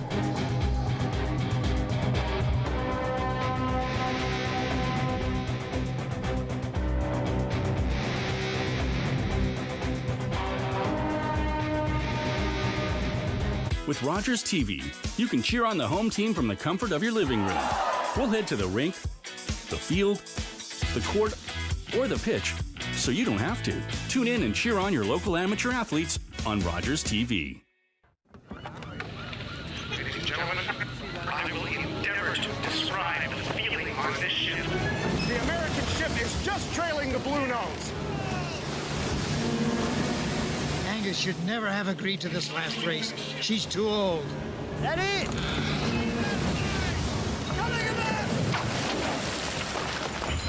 The cops are halyard, Mac! Get to it, Mac! Appears there's some kind of difficulty. There seems to be something loose up there, I believe. The console's foul! I can't see a man. Just once more, old girl. And you can rest.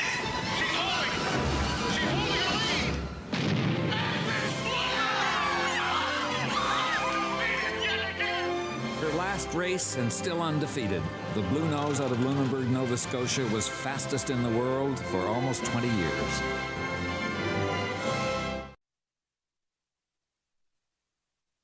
I'm Carol Merton. Please join me for HealthLink, a program connecting home, community, and healthcare. Please join me and watch HealthLink on Rogers TV.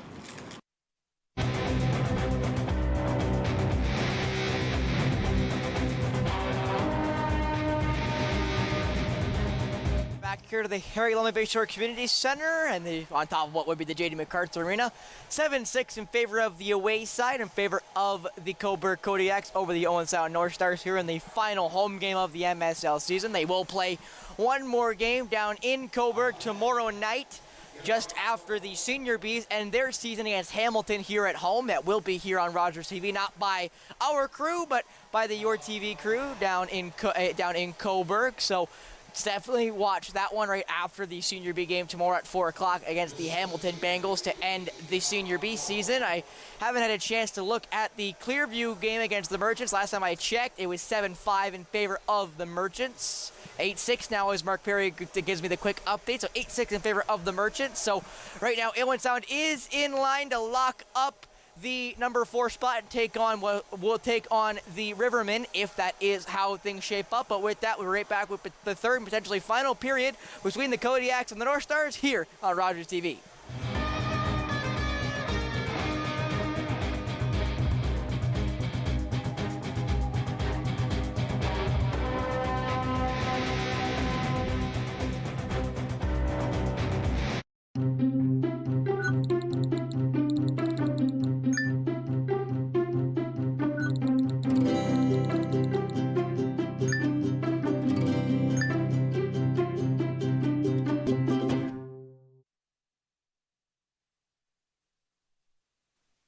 Hi, I'm Tiffany James, the host of Her Story. Join us on Rogers TV as I interview various women in our community on how they found success in their own way.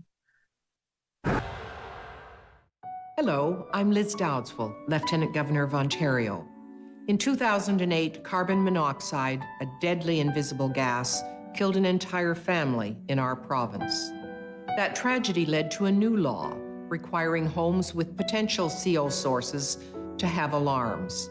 John Gignac's family members passed away that day, and he shares his story to save others. Please make sure you have working CO alarms in your home. Protect your family today. October 5th, 2014, my daughter was hit by a train. She was walking along the sides of the tracks, and it shattered her world.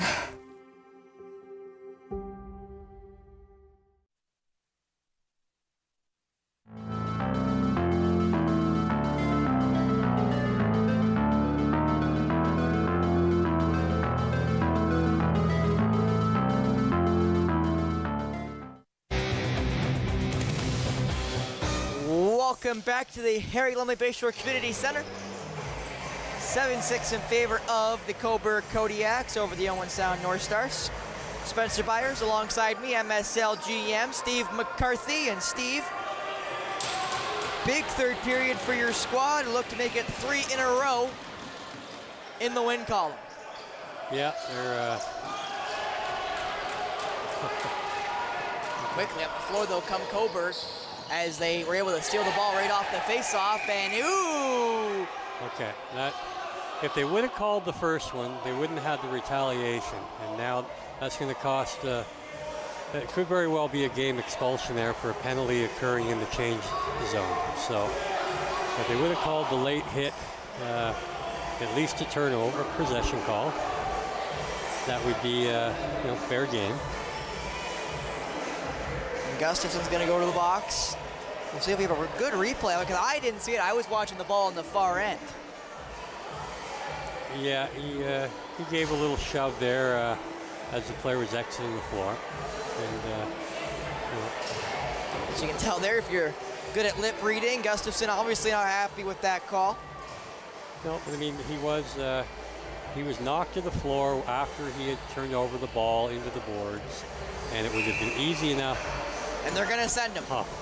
And again, so this is just inconsistency when it comes to refereeing.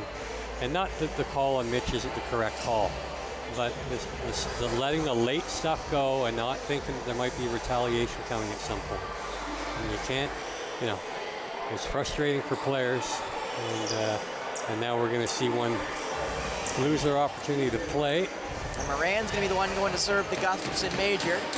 Or at least expulsion. Yeah, well, and again, which really hurts Owen Sound. Mitch is one of their better defenders. And they're certainly in the inside game.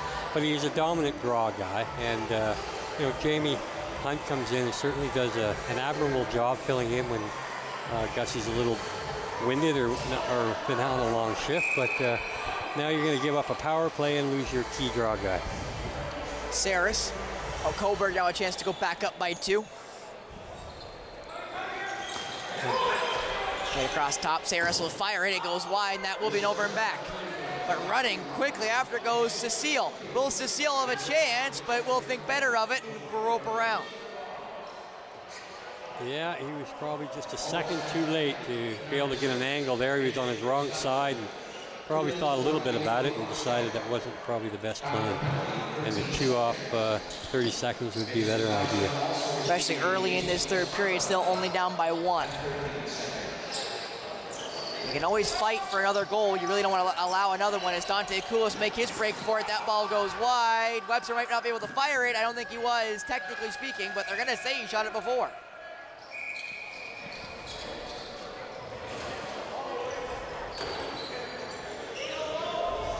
Mincello plans it off now to Haley.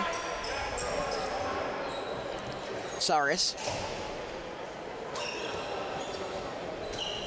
Sykes, Saris, now for Anderson, down for Haley. That's a good save there by Caleb Martin. Again, you just see Cobourg just a little bit more mature on the power play here, and they have an idea what they want to do. And Paul's trying to fight his way through, and Paul's battles through 1, battles through 2. Might lose it here, and he does. Haley will take it away, and a chance for Cobourg to go. Ball kind of late. They do get it though. Phoenix, couple hacks and lost it before he stepped in as he got handcuffed there by Hayden Summers-Thompson. Yeah, and now they'll have an opportunity. If they can make a successful clear here, they will have a chance to... Pauls will now play it, and it is not a successful clear as Haley will take it away. Haley with a chance to fire, and it's a good save there by Caleb Martin. Phoenix will drop to his knees. He'll pass it over for Haley, who's not able to cleanly retrieve it. As the power play is about to expire, 4 left on it. Fighting for it now in the corner. Ball will come flying out, and that may be an over and back. It is not, as now the will be back to 5-on-5.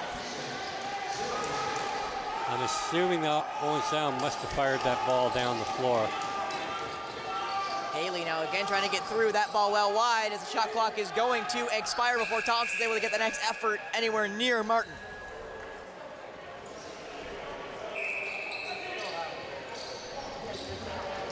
Now Jamie Hunt will play it forward now as that ball's immediately stolen from Webster as Stone Jacobs has got 2. Jacobs looking for the third, but I thought great play, and it was as he stepped in.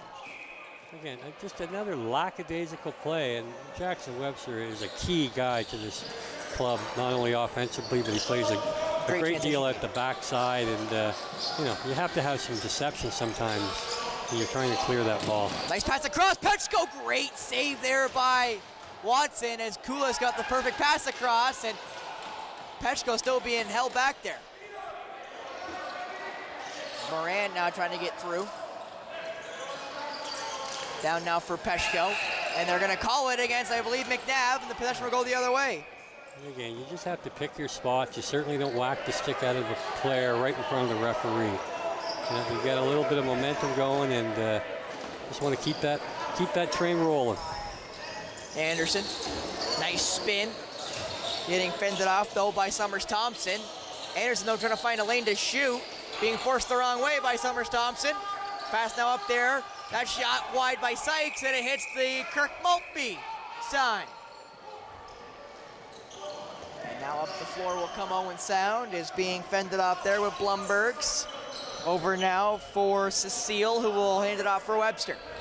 Webster looking for Petchko, finally got his head up, so now Petchko will have a chance at it.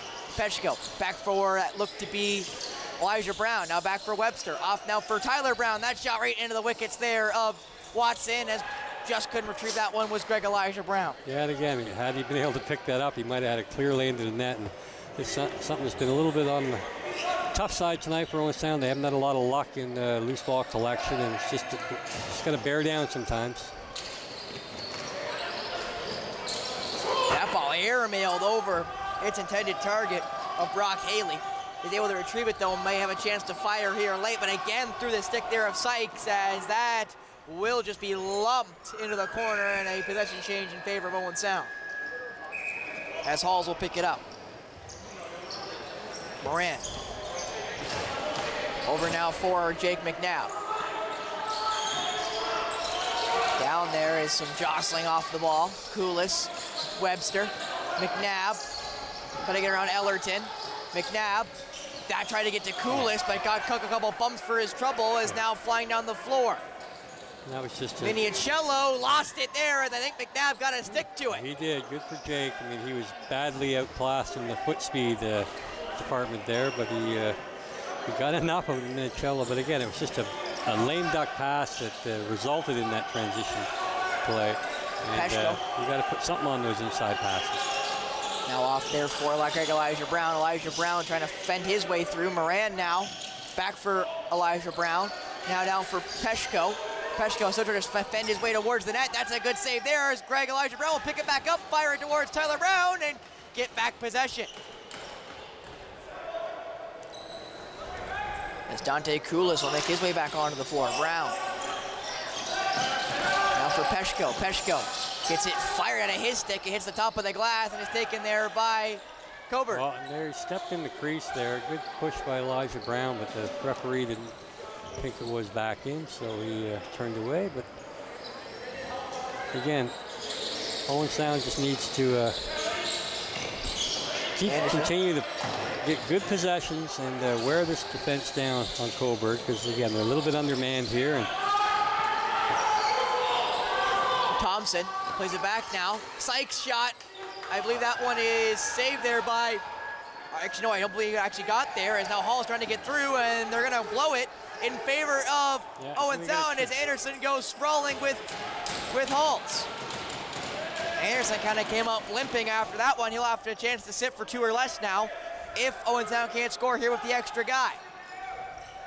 Passed over now for McNabb. McNabb back for Brown. Brown will fire. Oh, what a pass! I thought it was a shot. Couldn't get that one across the second time, and almost great passing there from Brown to Koulis to, I believe that would be Moran, but just couldn't complete the last option. Yeah, Koulis was just a little bit too deep on the crease there to have an angle to fire it in, but great look by Tyler Brown, and it was there, but you got to release it right away. And I guess he thought he was too deep. Could have looked at putting it off of Joel Watson's back and in the net, but that was probably his only angle. They're going to call it a slash there going against Cobourg, as now a little wipe of the floor where Anderson and Halls went sprawling.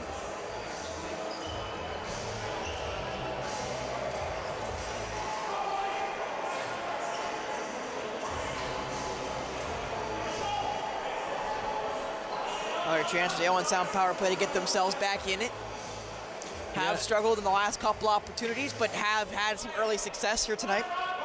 Yeah, I mean, they have the shooters that can make it happen, but they have to hit the net, and they have to try not to be doing it from square up against Joel Watson. Webster got that one stolen away, and away is going to go Webster as he goes for the chase. Again, you got 2-on-1. That shot on Martin deflected, though, as he shot it, so I'm not sure it had full power on it, but still, Martin was forced to make the save, and now possession will stay with Cobourg. Yeah, and again, just you can't get your passes picked off if you're at the top of the power play. That's a cardinal rule as an offensive player, certainly in a man advantage. And again, it just eats away at your opportunity to score. Woods plays it down. What a pass! Great save there, I believe, on Saris.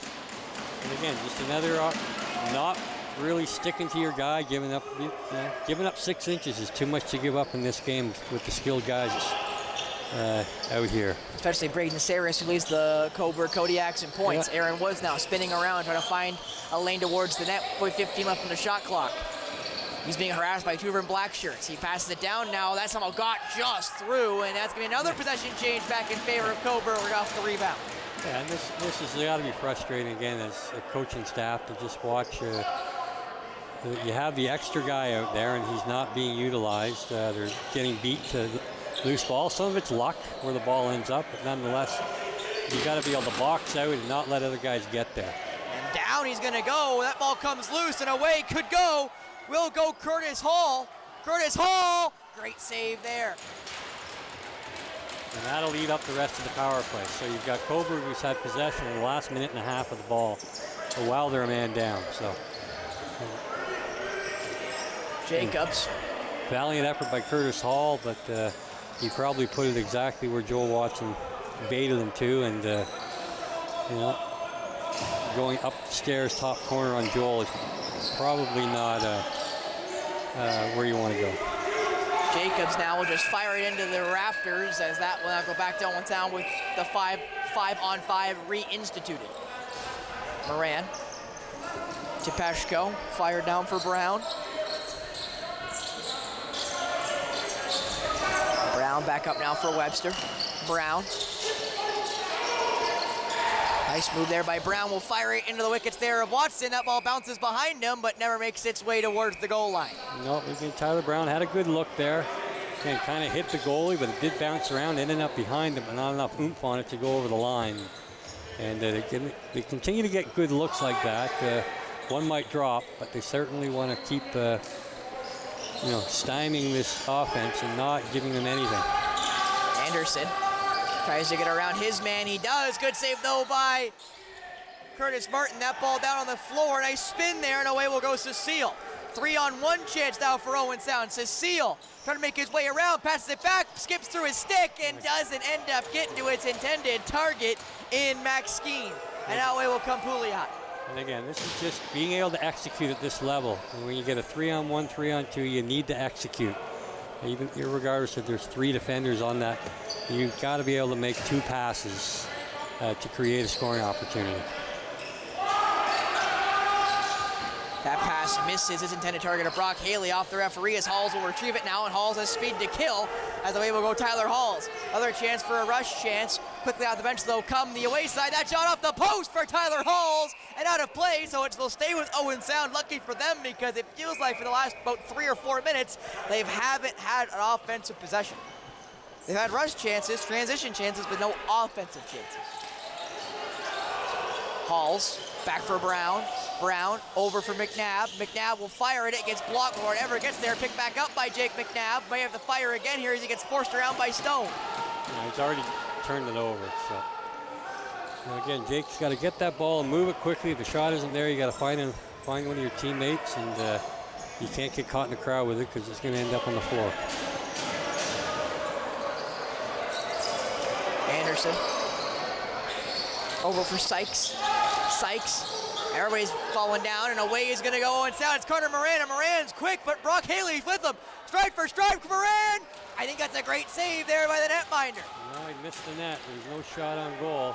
So, again, they're getting their opportunities here. Cobourg's really gassed, and Owen Sound, again, has to keep leaning on them on the defensive end and not giving them anything easy. Make them work for everything, and they're not looking to hustle back in transition like they were earlier in the game. So that shot, good save there by Martin. That ball bounces away, almost retrieved again, but now picked up by Halls. Halls, nice move. Stick lost by Cobourg, as that ball almost handcuffed Max Skeen. He's able to catch it. Skeen off now for Webster. Webster trying to make his way around, back for Tyler Brown. Now that shot bounced into the stick there of Watson. Yeah, he never saw that, but again, he stepped out to the top of the crease there, and again, they're going to need to get some inside looks here, as I'm sure Joel Watts is feeling a little fatigue as well, as he's leaned up against the goal post there and having a little rest. And with the clock ticking down, it's not in Owen Sound's favor right now, but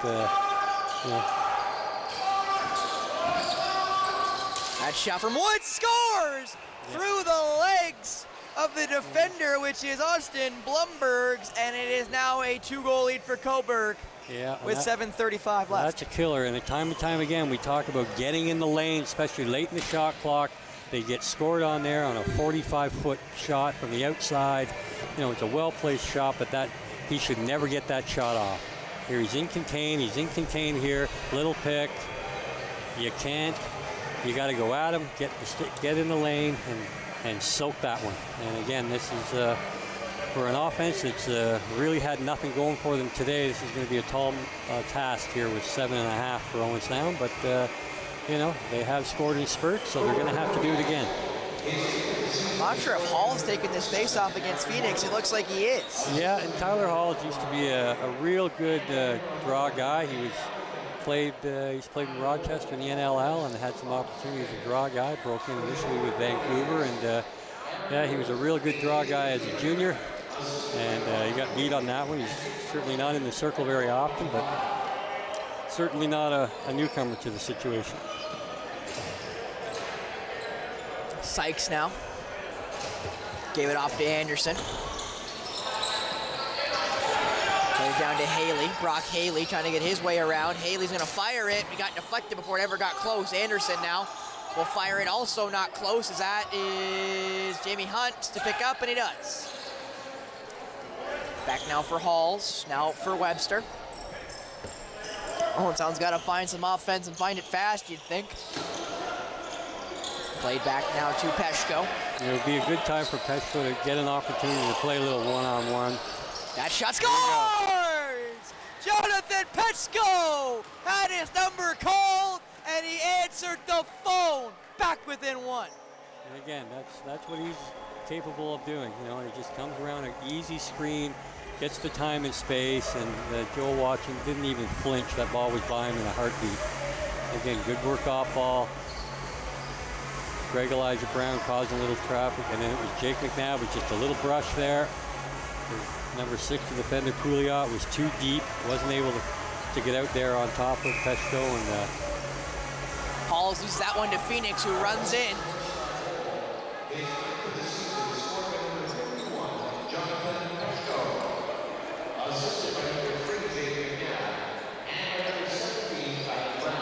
Cobourg now got to find a way to get back that insurance marker here as that ball's passed down. I thought got blocked. It does get across, but misses Woods. Halls, though, hasn't picked it up just yet, and he ran by it. Saris now. Didn't get her first shot clock, though, so they got to fire. Not able to, and that will be the shot clock. yeah, Tyler, probably knowing it was a little late in the shot clock, wanted to try to get something happening in transition there, but he's got to make sure he comes up with that ball. And they get a good job, though, cutting off Thompson there, not allowing him to get a shot before the clock expired. Owen Sound now back with a chance to tie it now. Something they haven't been able to do in a while. Peshko back now for Koulis. Koulis off the post!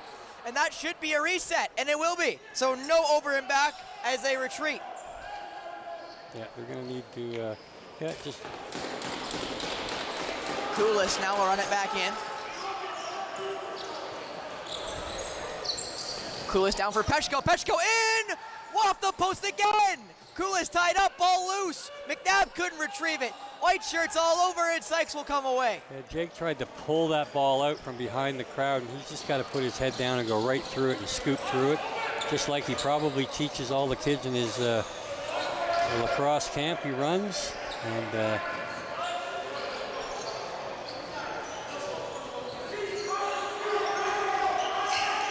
slip there as he tried to make a move. There was Cobourg. Will fire just wide, though, was Thompson.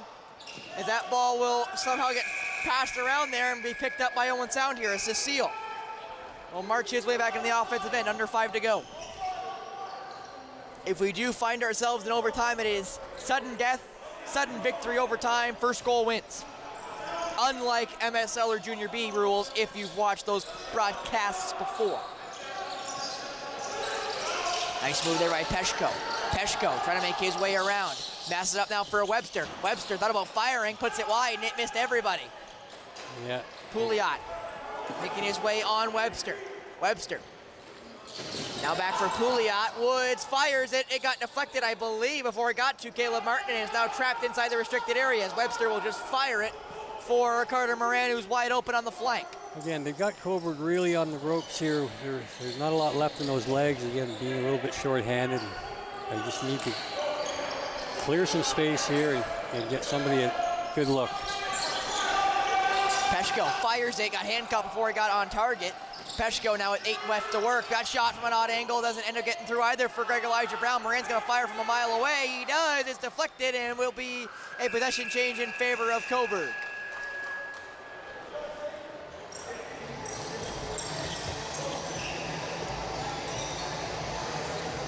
Phoenix for Haley. Down for Thompson, or down for Sykes, pardon me. Justin Sykes now out for Brock Haley. Around for Anderson. Played now for Saris. It goes through him, and it will be retrieved by Cecile. Cecile making a run for it. Saris in front. Cecile tried to get to Blumbergs, but couldn't complete the pass as Blumbergs gets forced down. no possession change, surprisingly, as now away will come Cobourg. Yeah, I mean, that was just probably two guys battling and one slipped. But again, you can't, if you can't make the pass or execute, then don't make the pass. Haley plays it in front, misses. Picked back up by Sykes. Sykes gets a free run, missed the net. Picked back up by Tyler Halls. Halls is gonna go, trying to get around Woods. He does. Halls will stop up, make a move, and now have a chance to pass it for Moran. Moran waiting for his options to open up. Webster thinks about firing. Nice move. Webster puts it wide. I think they got deflected. No. I believe no. No, he missed the net and going to turn the ball over once again. 2:30 left. Gotta wonder when Caleb Martin will make his run to or mad dash to the bench to get the 6-on-5 chance for the North Stars. Probably with the 1-goal lead, they'll probably hesitate till hopefully they get it within the last 30 seconds. They also saw their timeout. Yeah, they still have a timeout left, so again, Cobourg here is just going to look to really grind this clock down. They're probably looking a little fatigued. Passed into the middle, it misses. Can Owen Sound retrieve it? The answer is yes, it is just caught there by Blumbergs. Now for Hayden Summers-Thompson, who will wait for some options. Thought about it for a second, and now Peshko. And again, the Rights just might want to clear out here and give him an opportunity to work. Peshko now down for Tyler Brown. Brown now for McNabb. McNabb, nice move, McNabb! Great save there by Watson. And I thought it was going to squeak itself through, but it ended up squeaking behind the net.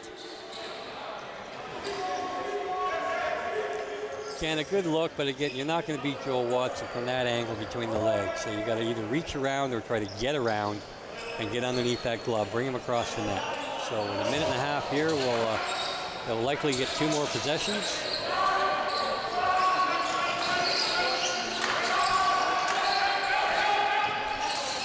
That shot from Haley goes wide. It's going to scoot all the way down, so that will be a free possession in favor of Owen Sound deep in the Cobourg end. 1:18 left. Martin will run to the bench with the fresh shot clock and the fresh legs. It's a good chance here for Owen Sound to get this game tied up with 1:18 left in the third period. Webster, Brown, McNabb, Peshko fires it off the shoulder and out of play. Webster. And wait a second here, I think we're gonna do a timeout, and it is timeout taken by Owen Sound here. So with 1:06 left in the third period, Steve, Coach Adam Jones and his staff will try to find a way to get through Watson. Or no, pardon me, is it just a clean? Okay. I'm thinking, I believe that they're saying that Owen Sound does not have a timeout, so now they're going to forfeit the ball. So. How is that?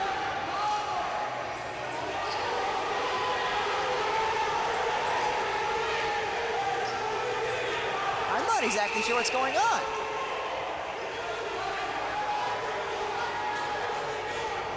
Now the referees are going to confirm and do what they should have done in the first place. Is to come over to the timekeeper and see when the last timeout was called. I believe they called one in the second frame. Yes, I don't recall anything in the third here. They called it right at the end of the second period, about 30 seconds left. Yeah, so they should have done this in the first place. Well, with the confusion, I will quickly thank Boston Pizza for tonight's crew refreshments. I know Steve always enjoys the free pizza. You can see them at 1606 16th Street East here in Owen Sound. Call them at 519-370-2003. Website on the screen. They're also on Skip the Dishes. We like to help them because they help us. And I know John Sherry hanging out at camera 1 will be jacking all the pizza that's left down there in the boxes before anybody else can nab them, as you get a chance to see the MSL standings. Six Nations 11-0. Brooklyn 9-3 right now. You see Cobourg and Oakville tied for that 4th spot. Cobourg trying to get their leg up on Oakville here tonight as Owen Sound looks for their 3rd win, including their 3rd in a row. You also see there Brooklyn and Peterborough are done their regular season, 12 games in the MSL schedule. So we'll see if Six Nations can end undefeated. It looks like now it will be Owen Sound ball, which it should have been off the timeout because they did not call one yet this period. Yep. And Martin will go to the bench, so it will be 6-on-5.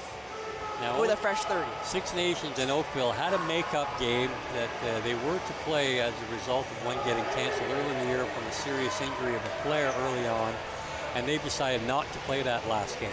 So Six Nations will indeed finish 11-0 regular season and be undefeated. As they look to try to win, I believe it'll be their third straight. Man covers that. Ball's missed by Pechko.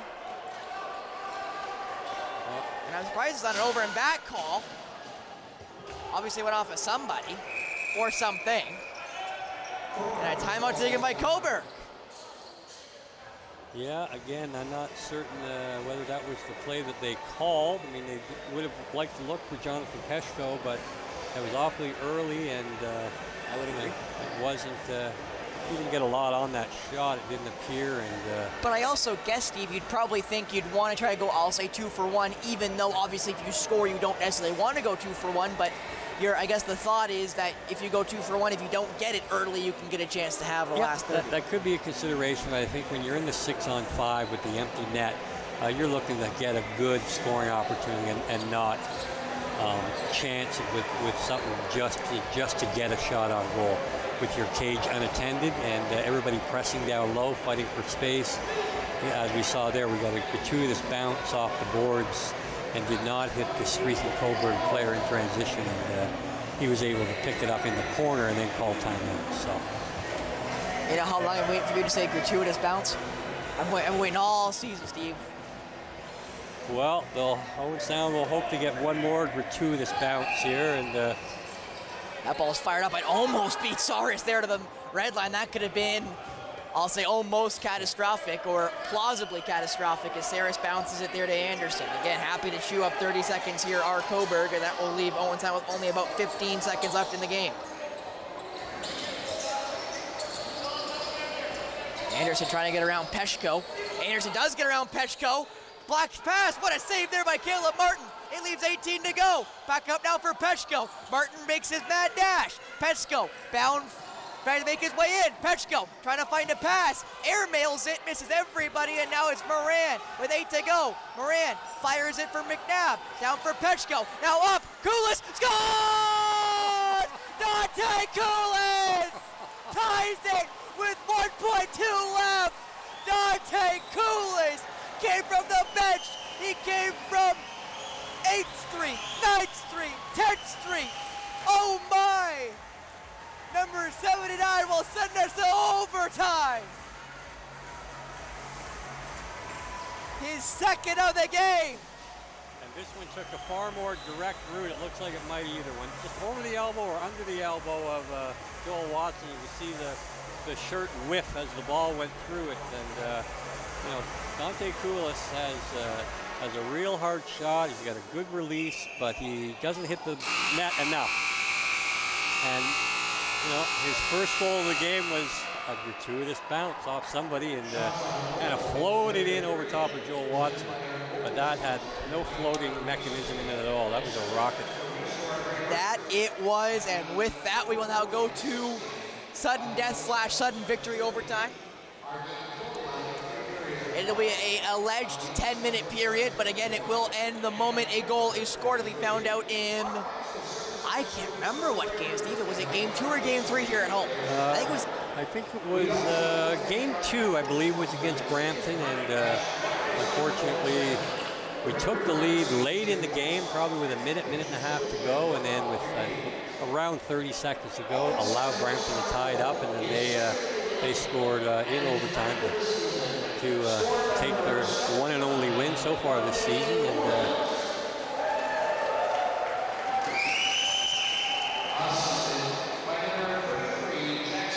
as you see, they're the leading point getters right now in the MSL.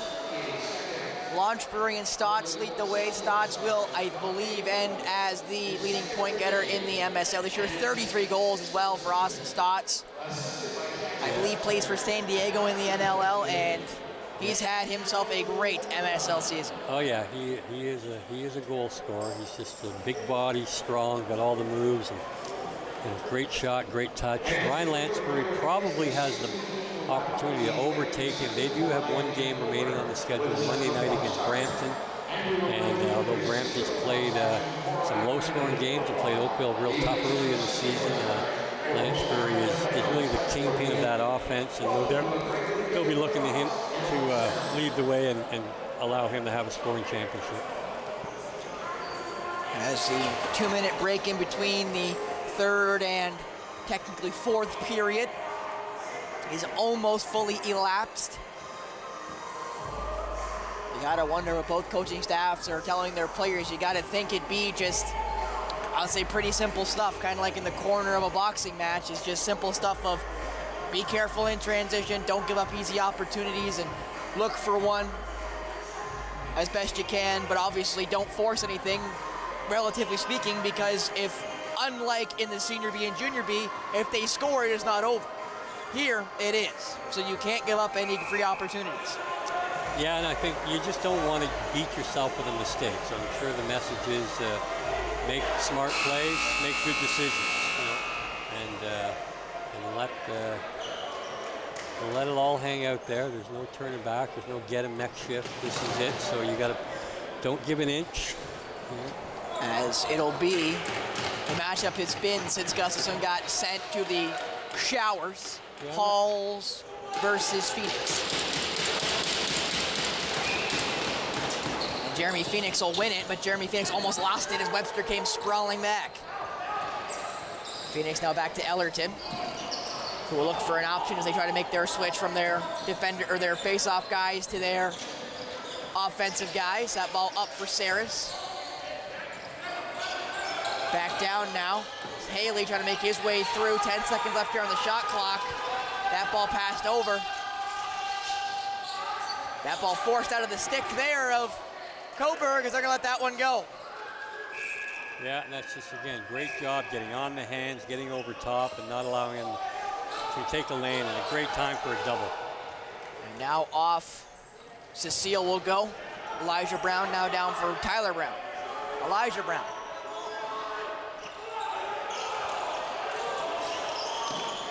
Over now for Webster. Webster, nice spin. Webster trying to get over. Still couldn't get really to his forehand. Back now for Peshko. Peshko looking to fire. Will, and it's right into the chest there of Watson, and just couldn't have that rebound. Pouliot runs it into the offensive zone and gives it off to Saris, who still has not gotten a goal yet tonight. Shot there, and couldn't believe it was Anderson, as now went skiing, and that's a possession change. Yeah, I mean, again, that was a good call. Blumberg's trying to make his way in.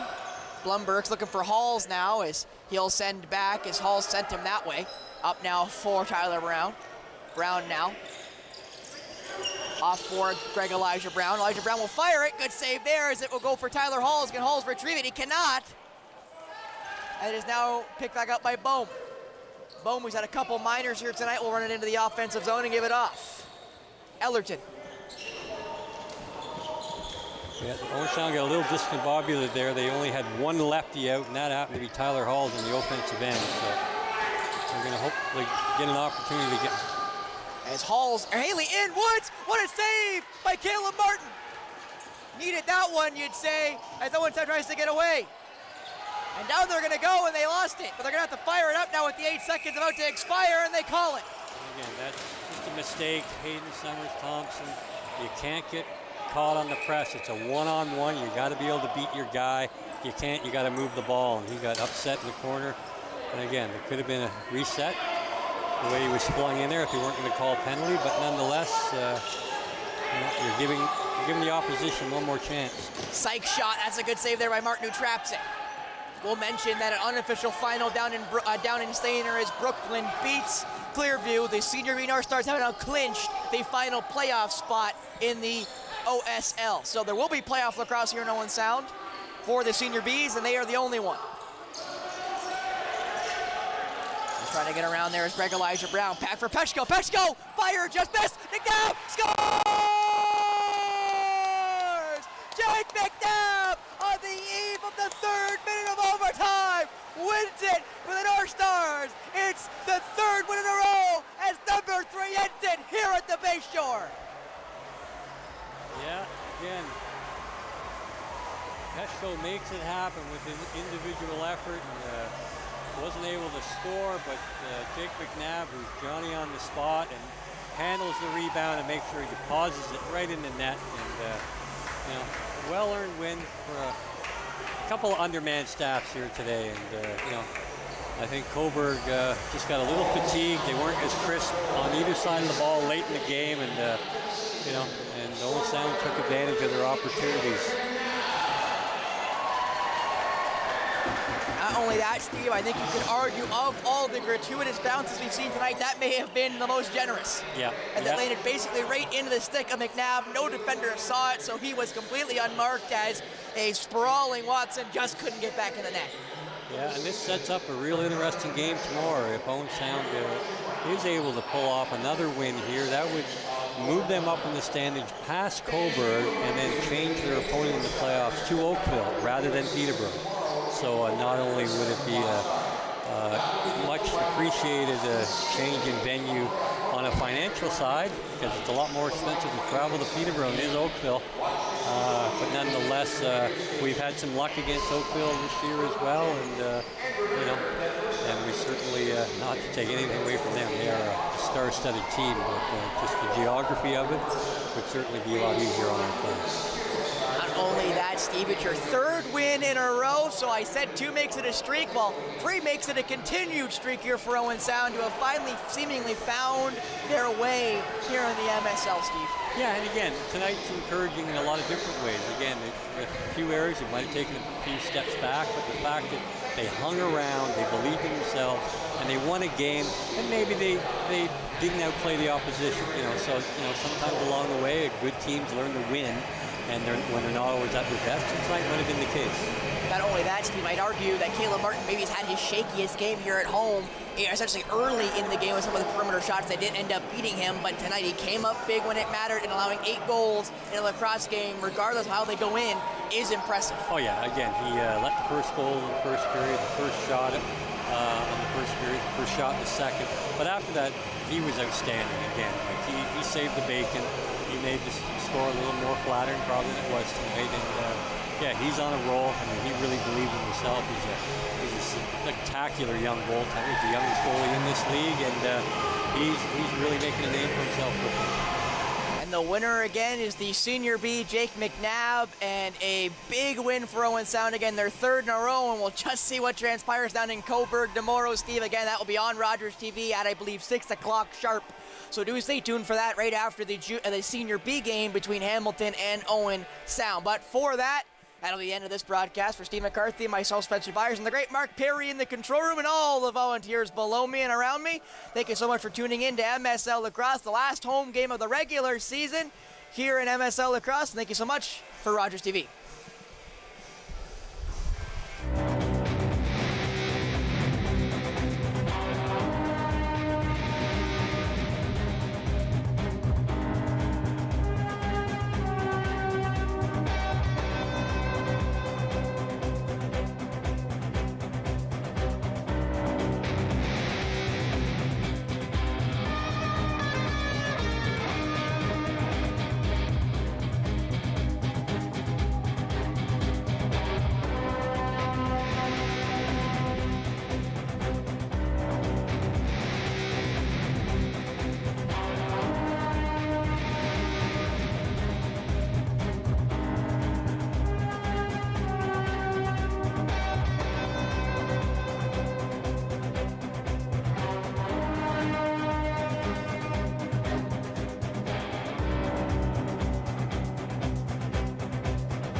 Hi, I'm Sarah Carmichael. Thank you so much for joining us this season on Great County Life. Thank you to all of our amazing guests for being a part of our program.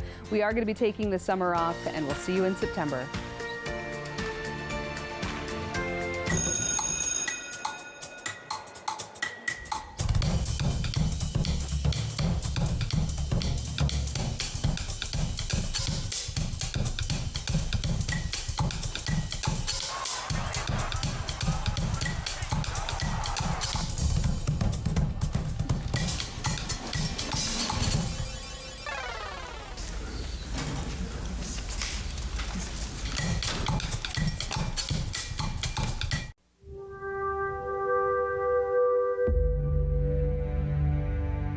Behold Emily Carr, painter, about to encounter the force that will consume her life.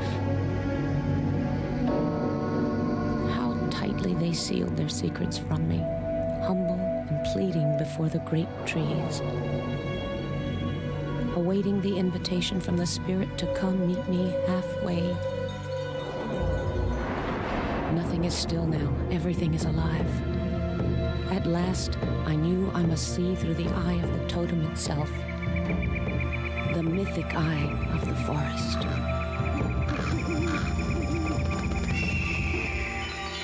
Seldom able to live by her brush, before she died in 1945, Emily Carr was in the first rank of Canadian painters. This is my country. What I want to express is here, and I love it. Amen. Public transit, garbage pickup, parks and recreation programs, snow removal on your street. How can you stay informed about these and other important local services? Tune to City Council coverage on Rogers TV. See your community leaders at work on Rogers TV City Council coverage. Due to the length of the preceding program, we now join the regularly scheduled program already in progress. This morning, you said your love will never give up. You said your grace is always enough. You said your heart would never forget or forsake. Let's declare it this morning. You said I'm saved. You call me yours. You said my future's full of your hope. You've never failed, so I know that you'll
Jesus I shall see, and I look upon his face, the one who saved me by his grace. When he takes me by the hand, leads me through the promised land. What a day, glorious day that will be.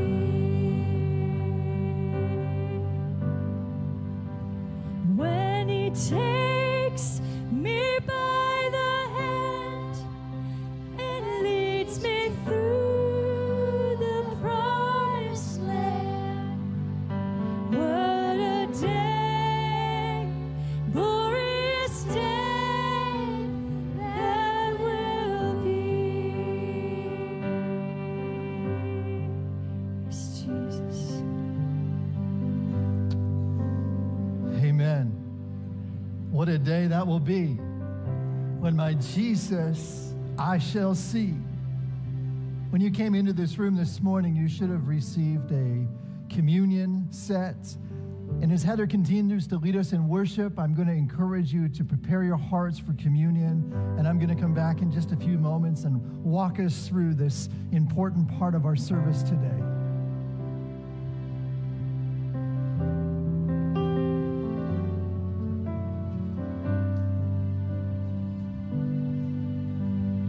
Oh, the blood, crimson love, horse of life's demand, shameful sin placed on him, the hope of every man. Oh, the blood of Jesus washes me. Oh, the blood of Jesus shed for me. What a sacrifice that saved my life. Yes, the blood, it is my victory.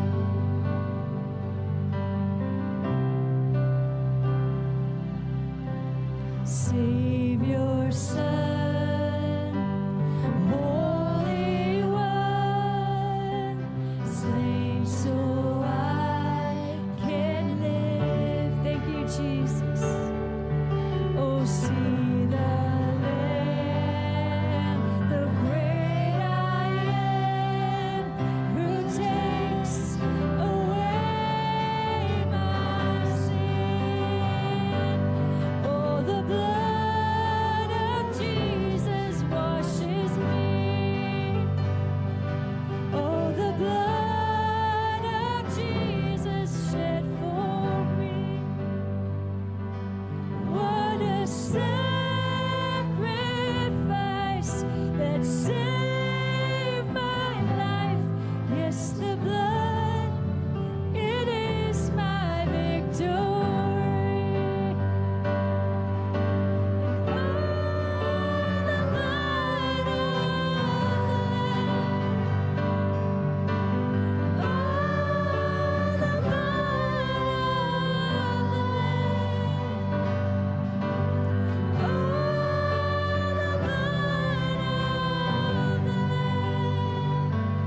precious blood of the Lamb. What a sacrifice that saved my life. Yes, the blood, it is my victory. Oh, what love, no greater love, grace, how can it be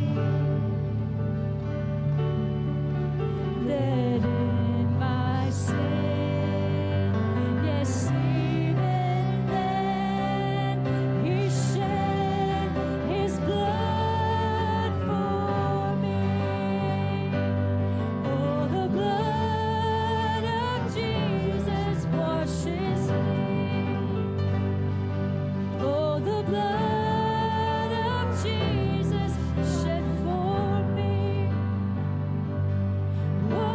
sacrifice that saved my life. Yes, the blood, it is my victory. What a sacrifice that saved my life. Yes, the blood, it is my victory.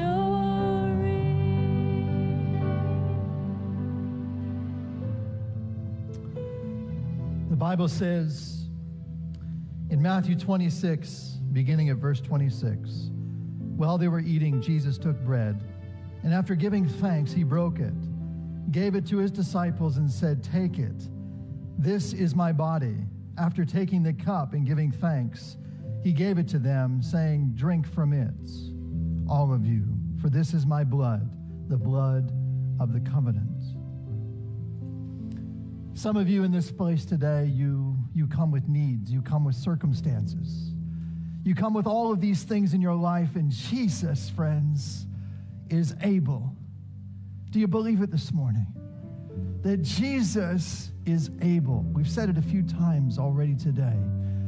But the Bible says that he is able to do exceedingly abundantly more than we could ever ask or imagine. Friends, Jesus is in this house this morning. He's here. He's with us. He wants to do the immeasurably more in your life and in your circumstance. Do you believe it this morning, friends? Do you really believe it? Do you believe it that he is able to do exceedingly abundantly more than we could ever ask or imagine? He's able to touch those places in our life that only he can. You see, we are born with this desire for him. We're born to have this desire for a relationship with God, and nothing else satisfies. We can try. We can try and fill our lives with some of those other things, the things of this world, but they always come back void. They might satisfy us for a period of time, but they never truly meet that need in our lives. I'm thankful that Jesus Christ came. I'm thankful that he died for me. And I say this often because it's so true, and I'm going to say it again this morning, that the reality and the significance of Jesus' death, and that he would have done it just for me. He would have went through all of that if I was the only person ever to have been born. That's how personal this thing is. That's how personal this is, friends. He died. He paid that price. He went to the cross for you and for me. And the Bible says that for all who call upon his name, they will be saved. Friends, that's the reality of this. That's the reality of this. Sometimes I think we forget the depth and the realness of this. I'm filled with thanksgiving in my heart, friends. I'm filled with thanksgiving in my heart. Is there anyone else here that's filled with thanksgiving in their hearts? Amen. Amen. Lord, help us not to miss these moments. That's my prayer. Lord, help us not to miss these moments. Help us not to just go through these moments as routine, but may we actually mean what it is that we're doing here this morning. In our hands, we hold simple symbols, and I seem to have left my symbols somewhere else.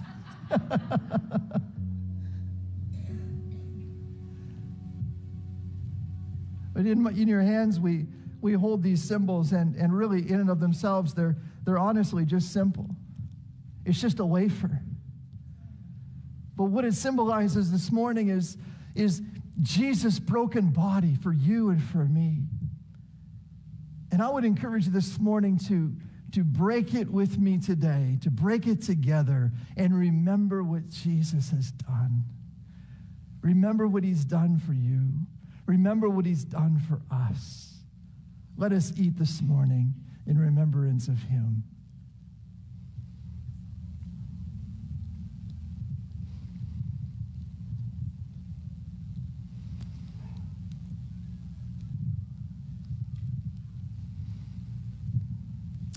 Thank you, Lord. Thank you, Jesus. We worship you, Lord. We give you thanks. Thank you.